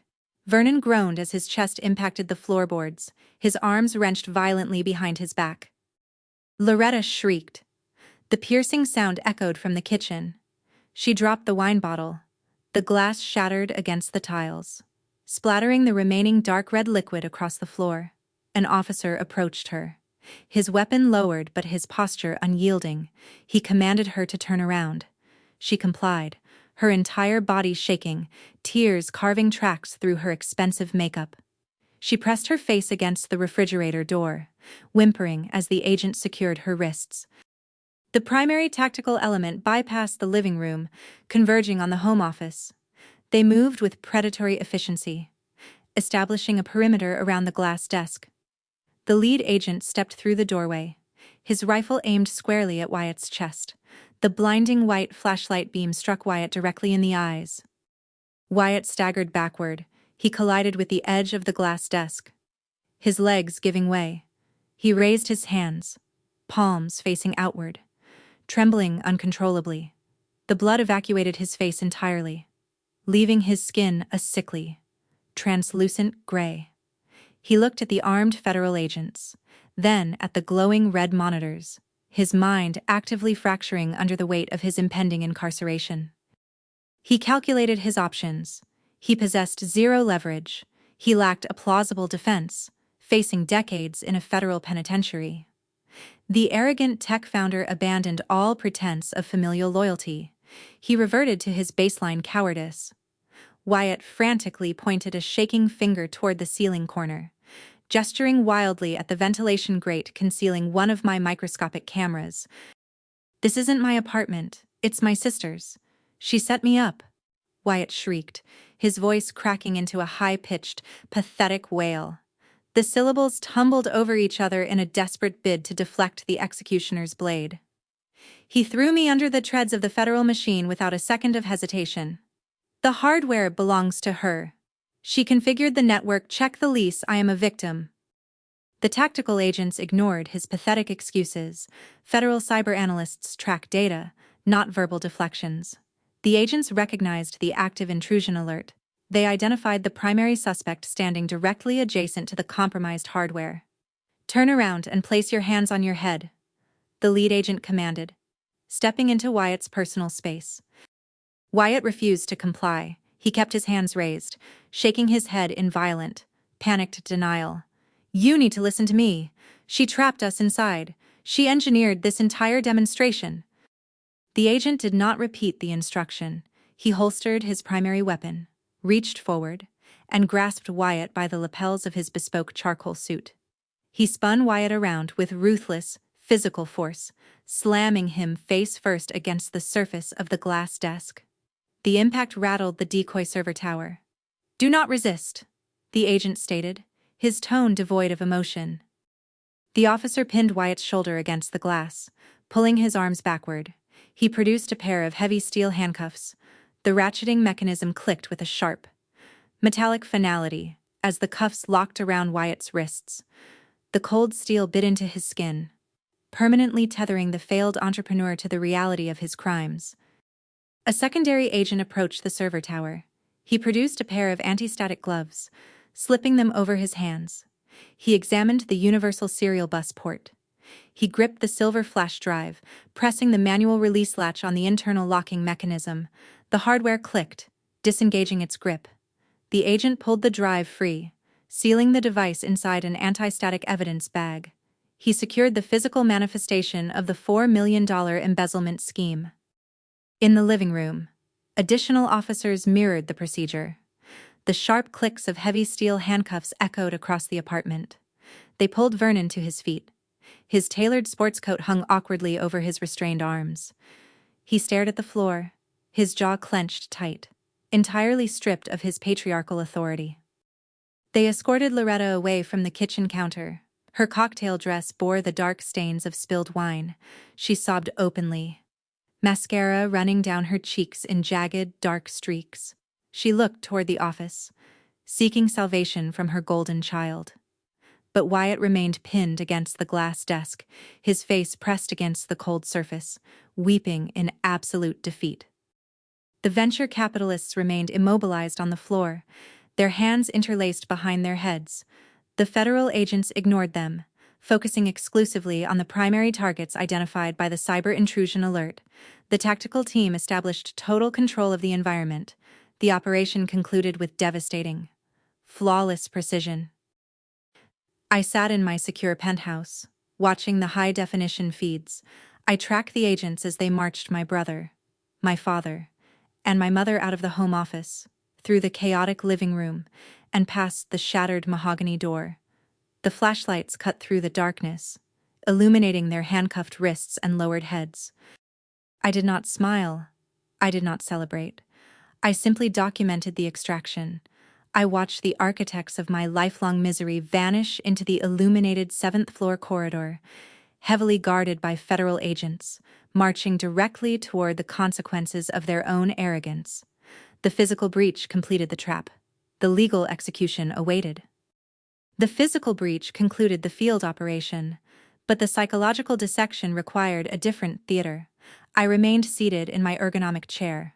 I closed the local surveillance feeds, minimizing the grid displaying my ruined, empty apartment. I opened a secure, encrypted portal utilizing a heavily vetted virtual private network. Gideon, my corporate attorney, possessed extensive contacts within the municipal and federal judicial systems. He utilized his credentials to requisition the live, closed-circuit video and audio feeds, broadcasting directly from the downtown precinct holding facility. The monitors shifted from the crimson emergency lighting of my former living room to the stark, unforgiving fluorescent glare of police interrogation rooms. The brutalist architecture of the precinct offered zero comfort. Cinderblock walls painted a sterile, institutional gray absorbed the light. Heavy steel rings bolted to scratched stainless steel tables served as physical anchor points for the accused. I focused my attention on the primary feed displaying Interview Room A. Vernon and Loretta occupied the space. The local detectives removed their heavy steel handcuffs, but the physical liberty offered no relief from their psychological containment.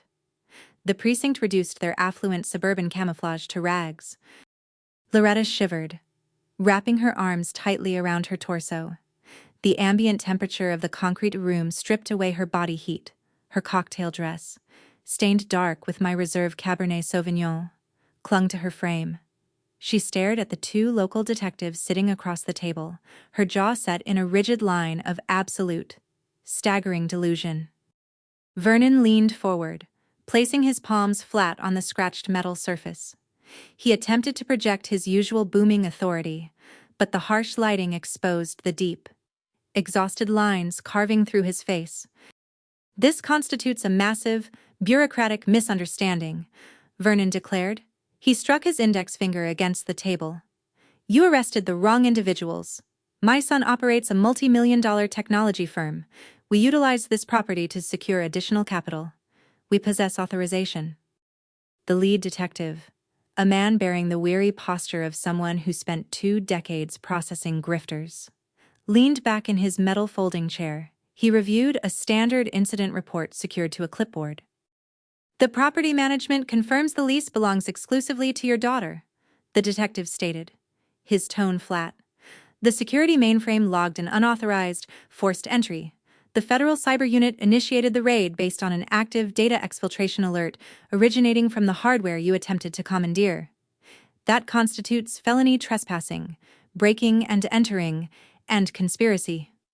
Loretta slammed her hand against the table, the sharp slap echoing through my headset. "My daughter is currently flying to London," Loretta shrieked, her voice echoing off the cinder blocks. "She attends a cybersecurity conference. She permitted our entry. The moment her flight lands, I will contact her. She will contact your superiors, terminate this ridiculous investigation, and drop all charges immediately. You are harassing a respectable family." The detective raised an eyebrow, noting her erratic behavior. "Ma'am, the federal government does not drop active embezzlement and cybercrime charges because a relative requests a favor. You do not understand our dynamic." Vernon interrupted, crossing his arms. He lifted his chin, clinging to his patriarchal illusion. We operate as a cohesive unit. We pool our assets. Family protects family. Jade will apologize to us for failing to disable her perimeter alarms. Now, supply me with a telephone. I shifted my gaze to the secondary monitor. Interview Room B housed a significantly different atmosphere. Local detectives did not process Wyatt. 2 federal agents from the Cybercrimes Division occupied the space. They did not sit, they stood over him, weaponizing their physical presence. Wyatt sat slouched in the metal chair, his wrists secured to the steel ring anchored in the center of the table. His bespoke charcoal suit absorbed the sweat pouring from his pores. The fabric wrinkled, clinging to his trembling shoulders.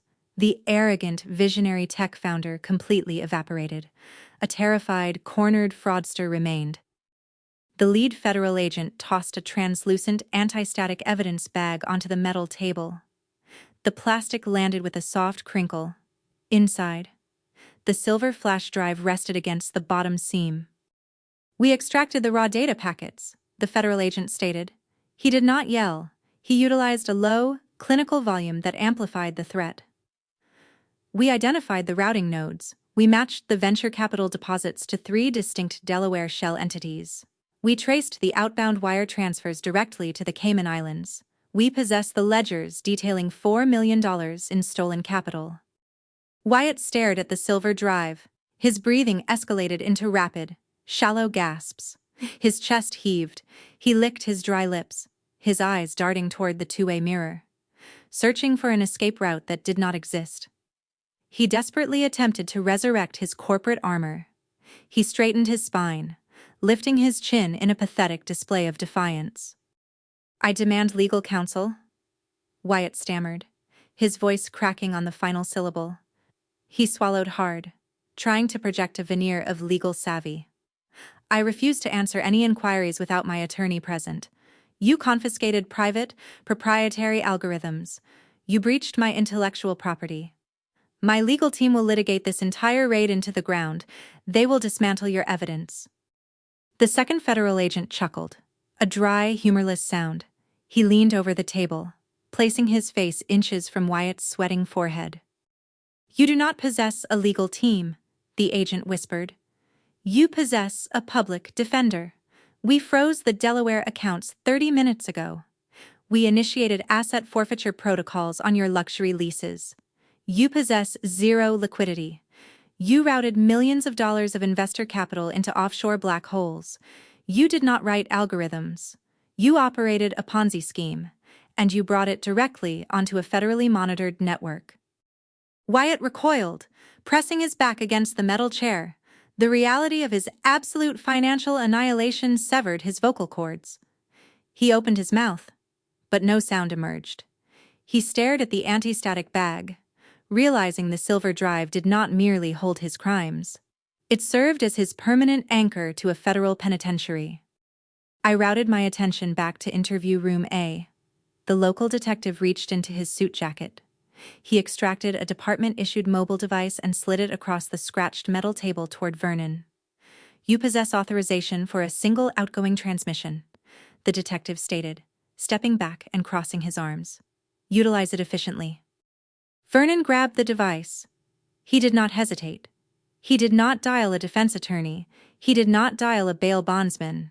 His profound entitlement blinded his logic. He genuinely believed he retained absolute authority over my resources. He believed my bank accounts, my legal connections, and my compliance remained fully accessible, waiting to extract him from the concrete cell. He punched the digits of my personal cellular number into the keypad. He pressed the device against his ear. His jaw clenched, waiting for the international routing protocols to connect. Inside my silent, fortified penthouse, the screen of my encrypted smartphone illuminated. The device rested flat on the glass surface of my desk. The screen displayed a generic, municipal caller identification. I did not reach for the phone. I leaned back in my ergonomic chair. I steepled my fingers, resting my chin against my knuckles. On the monitor, Vernon tapped his fingers impatiently against the metal table. He expected the line to ring. "Connect." and immediately yield my panicked, subservient voice. He expected me to grovel, to accept responsibility for the automated federal response, and to instantly deploy Gideon to secure his release. The device on my desk vibrated, emitting a low, sustained hum against the glass. I watched Vernon's expression through the surveillance feed. The initial seconds of his call ticked past. His impatient tapping slowed. The rigid, authoritative line of his jaw began to slacken. The call transitioned from the primary ring cycle to the automated voicemail system. "She remains in transit," Loretta offered, her voice shaking as she clung to her fabricated timeline. "She crosses the Atlantic. The signal fails over the ocean." Vernon ignored her. He pulled the device away from his ear, staring at the blank screen as the call terminated. The electronic tone signaling the disconnected line echoed faintly through the precinct microphone. He dialed the sequence a second time. He pressed the speaker to his ear, leaning forward, desperation finally piercing his patriarchal armor. The smartphone on my desk vibrated again. The low hum filled the quiet command center. I watched his chest heave. I observed the realization slowly crawling across his exhausted features. He remembered the shattered deadbolt. He remembered the hollow, polyurethane replica furniture. He remembered the bizarre absence of my authentic artifacts. The mathematical equation finally connected inside his brain. I did not travel to London. I did not sit on a commercial airliner. I orchestrated the entire environment. Vernon lowered the phone. He placed the device onto the metal table. His hand trembled. He looked at the two-way mirror, his eyes wide, staring blindly into the surveillance lens. He finally understood the magnitude of his error. He recognized he did not break into a family sanctuary. He walked willingly into a slaughterhouse. I let the phone ring into the cold, silent void. I severed the connection, entirely comfortable watching them drown. The sun breached the city skyline on Sunday morning, casting stark, geometric rays across the glass desk of my penthouse. My encrypted smartphone vibrated against the surface. 11 missed connections from the municipal detention center logged on the screen. I ignored the glowing device. I stood and retrieved my armor.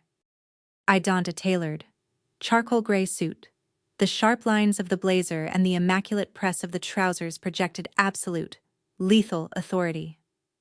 I secured my hair into a rigid knot at the base of my neck, stripping away any softening features. I checked my reflection in the mirror. I did not see a daughter or a sister. I saw an executioner. I descended to the subterranean garage. Gideon waited beside his idling town car. At 50 years old, my corporate attorney possessed the unyielding posture of a man who dismantled Fortune 500 companies before his morning coffee. He wore a midnight blue suit. He gripped a thick, leather-bound legal dossier in his right hand. Sharp, color-coded tabs protruded from the heavy parchment pages. We exchanged a single, silent nod. I slid into the leather interior. The vehicle transported us toward the downtown precinct. We pushed through the heavy glass doors of the station. The sterile scent of industrial floor wax and stale coffee permeated the air. The chaotic ambient noise of the precinct hummed around us, ringing telephones, clattering keyboards, and the sharp commands of uniformed officers. We bypassed the crowded public waiting area. The lead detective from the cyber task force met us at the fortified reception desk. He recognized the architect of the federal sting. He bypassed the standard visitor protocols, swiping his access badge against the security scanner. The heavy steel gate rolled back. "They await you in conference room B," the detective stated, gesturing down a long cinder-block corridor. The federal agents concluded their preliminary questioning. They handed them back to us to process the local trespassing charges. I walked down the narrow hallway, my heels striking the linoleum floor with a steady, rhythmic cadence. Gideon matched my pace, the heavy dossier secured beneath his arm. The detective stopped in front of a reinforced steel door.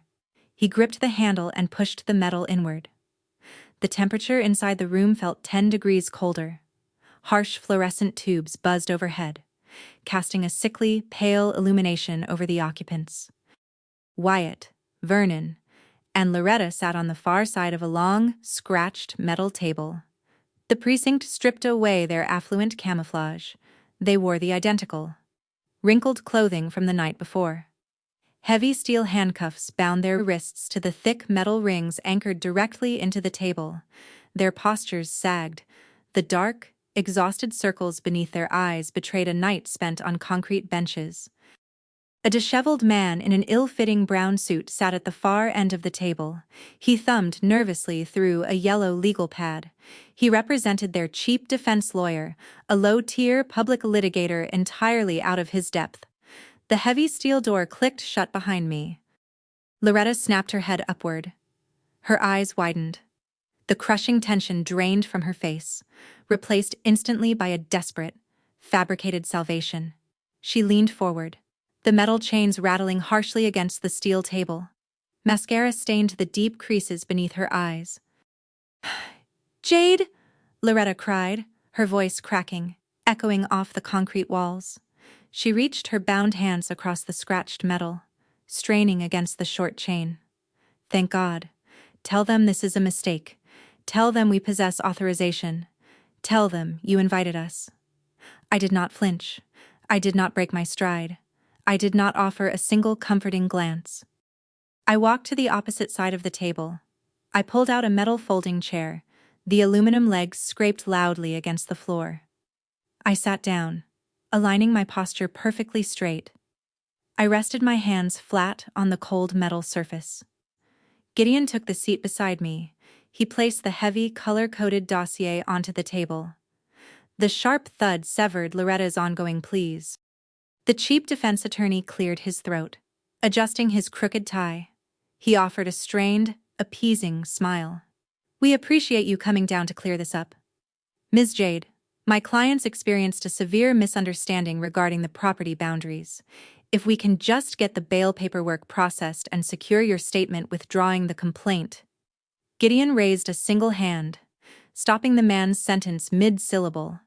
Gideon operated like a surgeon. He did not negotiate, he amputated. "My client is not here to post bail," Gideon stated, his voice cutting like a scalpel through the stale air of the room. "She is here to officially press charges for felony breaking and entering, grand larceny, and unauthorized cyber intrusion." Wyatt's jaw dropped. The breath hitched in his throat, producing a sharp, choking sound. His eyes darted from Gideon to the heavy dossier, then finally locked onto my face. Vernon stared at Gideon, his patriarchal armor cracking into dust. He gripped the edge of the table, his knuckles turning white as he strained against his handcuffs. "You cannot do this," Vernon bellowed, attempting to summon his booming authority. "We are your blood. You left the lights on. You left the property abandoned. We protected your assets." I ignored Vernon entirely. I reached for the thick dossier. I flipped the heavy leather cover open. I extracted the first stack of documents from the red-tabbed section. "You claimed a misunderstanding," I stated, my voice echoing flat and cold across the cinder blocks. I slid 8x10 glossy photographs across the metal surface. The high-definition images, pulled directly from my concealed hallway cameras, captured the invasion in flawless detail. The first photograph showcased Vernon driving the steel crowbar into the mahogany door, his face contorted in exertion. The second image captured Loretta stepping over the ruined threshold, her hands already reaching for my reserve wine. The evidence eliminated any argument of accidental entry or benign intent. Loretta stared at the photographs, her mouth opened, but her vocal cords failed to produce a defense. I extracted the next file from the blue-tabbed section. "You claimed authorization to enter my residence," I continued, pushing a thick stack of legal paperwork across the table toward their defense attorney. The lawyer picked up the pages, his eyes scanning the dense legal text. His complexion paled as he read the contractual parameters. "Those are the certified lease transfer documents," I announced, locking eyes with Vernon. "I vacated that premises 3 weeks ago. I removed my authentic assets. I surrendered the primary lease to a commercial holding company I control. You did not enter my home. You breached a vacant, federally monitored commercial property. You possess zero legal standing to claim familial access to a corporate space. The defense attorney dropped the paperwork onto the table. He pinched the bridge of his nose.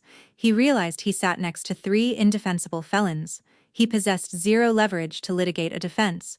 The paper trail proved absolute. I turned my attention to Wyatt. The failed tech entrepreneur slouched in his metal chair, his bespoke charcoal suit hanging off his trembling frame. Sweat beaded on his forehead, catching the harsh fluorescent light. I pulled the final stack of paper from the black-tabbed section. The pages contained dense blocks of cascading green text printed against a black background. The digital logs. You required a stage to secure your fraudulent venture capital, I told Wyatt, sliding the network intrusion diagnostics across the scratched metal. You needed my infrastructure to validate your imaginary algorithms. You broke into a secured location and plugged your hardware into a decoy server. Wyatt stared at the raw code printed on the pages. He recognized the formatting. He recognized his own media access control address printed at the top of the log. These logs trace your silver drive bypassing the firewall, I explained, driving the final nail into his coffin. They document your automated data exfiltration. The decoy server stripped your drive. It captured your Delaware Shell Company registrations. It mapped your Cayman Islands routing nodes. It downloaded the master ledgers proving you embezzled $4 million from your previous investors. Wyatt began to hyperventilate. His chest heaved in rapid, shallow jerks. He shook his head in violent, frantic denial, his handcuffs clanking against the table ring. No, he gasped, fighting for oxygen. You violated my privacy. That data is inadmissible. I will suppress the evidence. You cannot suppress evidence you voluntarily uploaded to a federal portal, Gideon interjected, leaning forward. The decoy server transmitted a Level 1 cyber intrusion alert the second your drive interfaced with the port. You delivered your offshore ledgers directly to the Federal Bureau of Investigation. The agents who interrogated you an hour ago already secured the warrants to freeze your domestic accounts. The absolute finality of their destruction crashed over the table. The silence in the room grew heavy, suffocating, and permanent. Wyatt slumped forward. He rested his forehead against the cold metal table, a low, agonizing groan escaping his lips.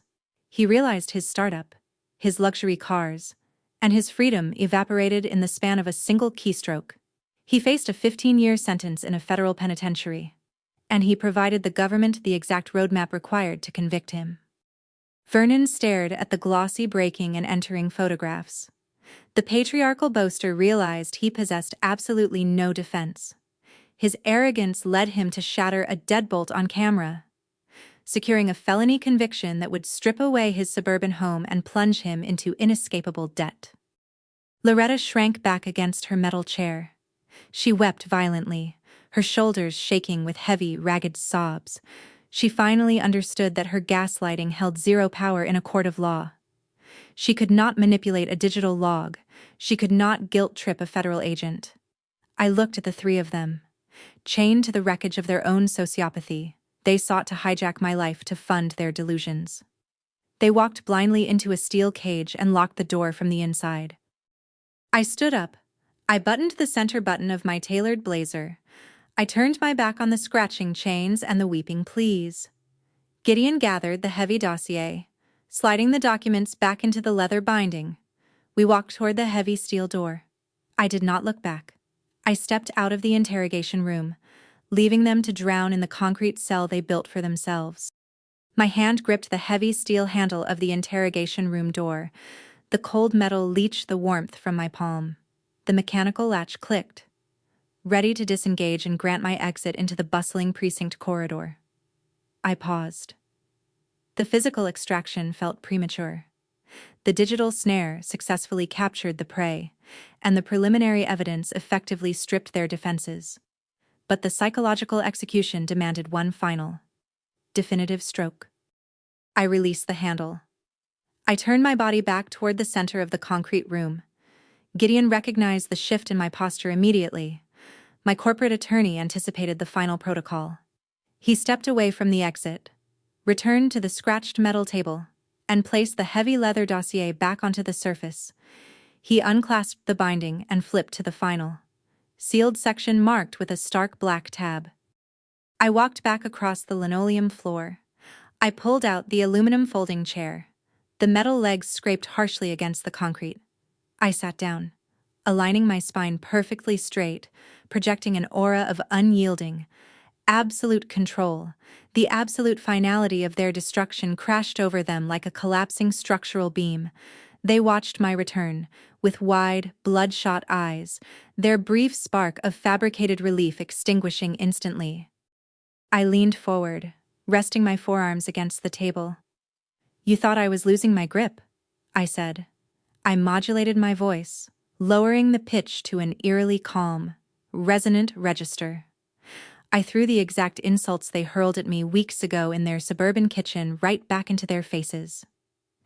"You thought I was just a solitary corporate drone. You claimed I possessed no vision. You assumed I swept up digital bugs for the real players. You forgot that I hunt financial criminals for a living." I reached into the open dossier. I extracted a thick stack of documents bearing the official seal of the Federal Bureau of Investigation. I slid the paperwork across the table, halting the pages directly beneath Wyatt's trembling gaze.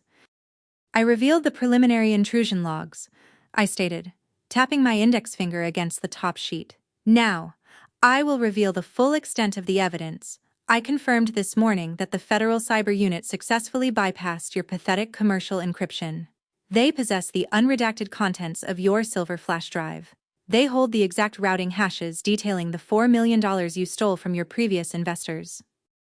Gideon stepped forward, drawing a secondary file from the black-tabbed section.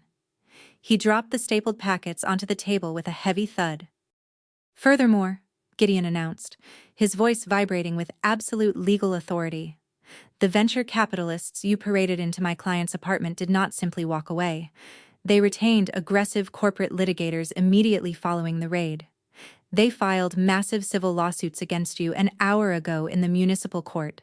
They seek absolute liquidation of your remaining assets, the immediate seizure of your offshore accounts, and punitive damages for gross misrepresentation." Wyatt began to hyperventilate. The oxygen evacuated his lungs in rapid, ragged wheezes. He gripped the roots of his hair with both hands, pulling violently. The heavy steel handcuffs clanked harshly against the metal table ring. His arrogant, visionary facade suffered utter, irrevocable annihilation. Gideon did not relent. He outlined the specific statutes. He detailed the federal charges for wire fraud, corporate embezzlement, and unauthorized data exfiltration. Wyatt stared at the reality of a 15-year federal prison sentence. He faced decades in a maximum security penitentiary, combined with an insurmountable civil debt that would permanently garnish any hypothetical future earnings. The illusion of the prodigy tech founder shattered into worthless, microscopic fragments on the precinct floor. He transformed into a broken, terrified fraudster, suffocating under the weight of his own hubris. I shifted my gaze to my father.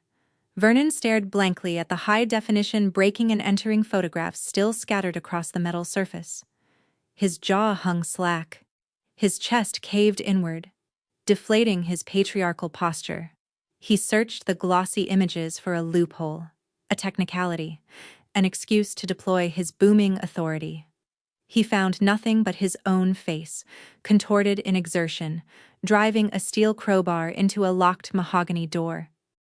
He realized he possessed absolutely no defense. His extreme entitlement engineered a felony conviction. Gideon outlined the collateral damage.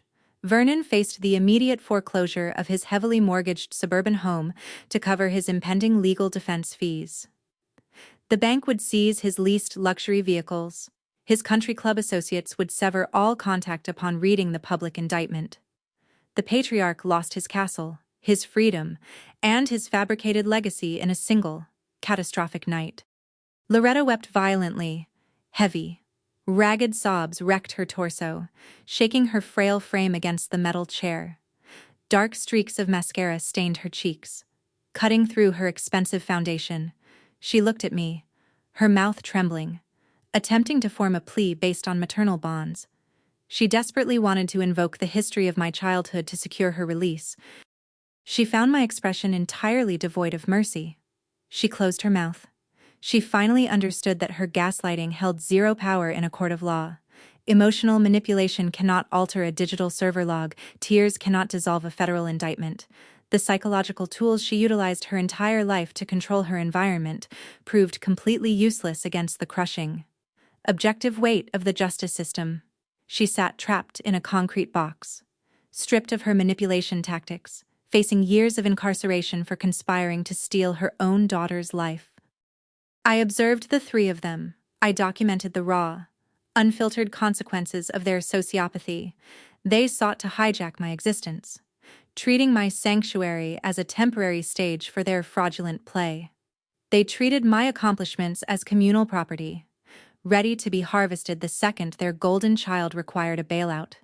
They walked willingly into the steel cage, plugged the execution device directly into the federal port, and locked the door from the inside. The scales achieved perfect, unshakable balance. I stood up. I buttoned the center button of my tailored charcoal blazer, the fabric pulling crisp and sharp across my torso.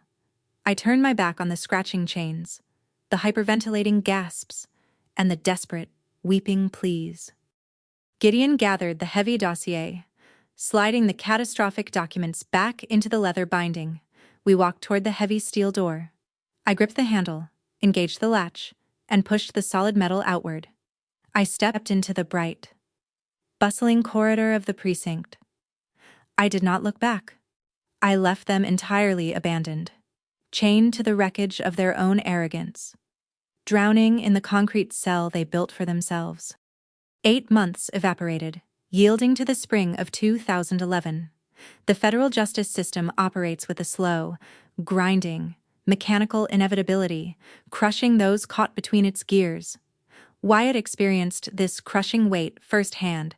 A federal judge evaluated his flight risk, noted the offshore Cayman routing nodes, and explicitly denied him bail. He traded his tailored, bespoke charcoal suits for a coarse, oversized, standard-issue khaki jumpsuit.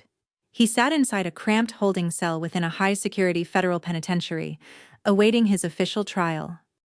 The grand delusions of cloud synergies and neural algorithms dissolved into the bleak reality of concrete walls and steel bars.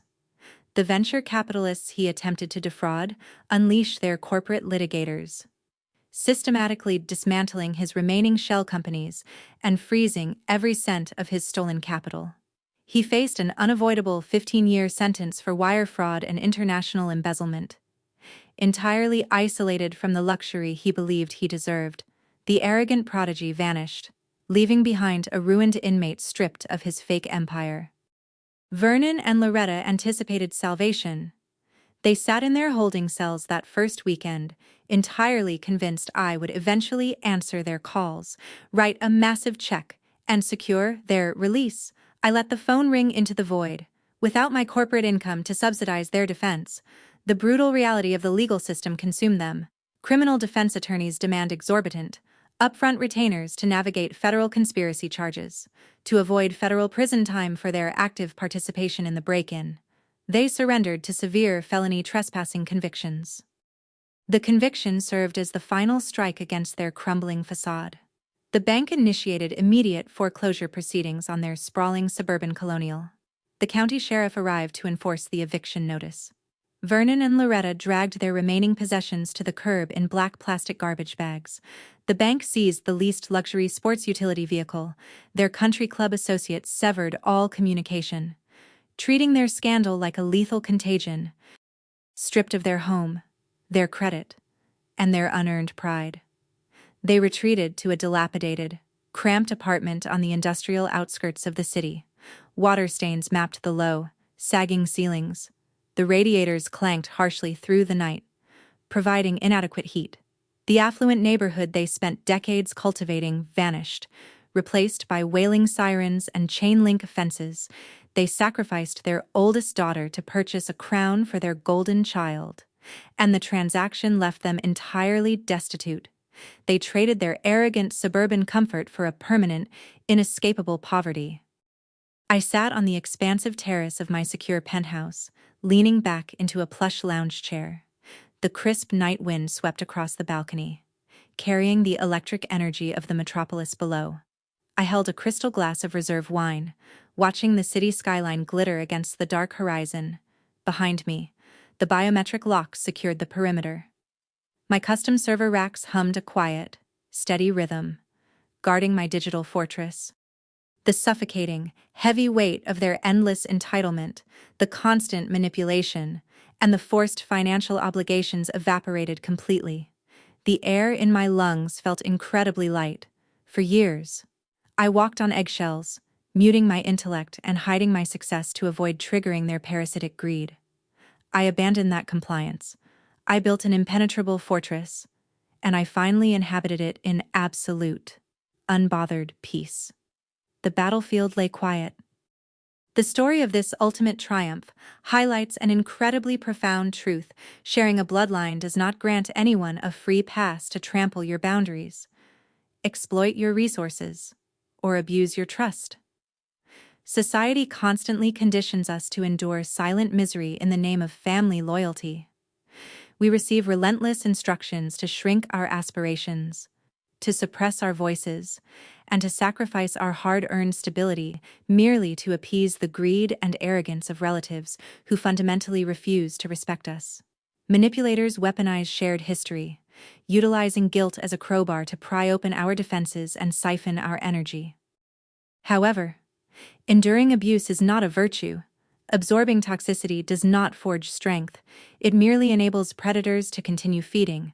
When you finally stop accepting the false narrative that you owe toxic relatives your peace, you initiate a monumental psychological shift. You reclaim your true power. You realize that authentic love requires mutual respect, not unilateral subjugation.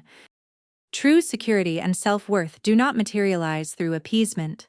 They are constructed the exact moment you decisively stand up, push your chair back, and walk away from tables where respect is no longer being served.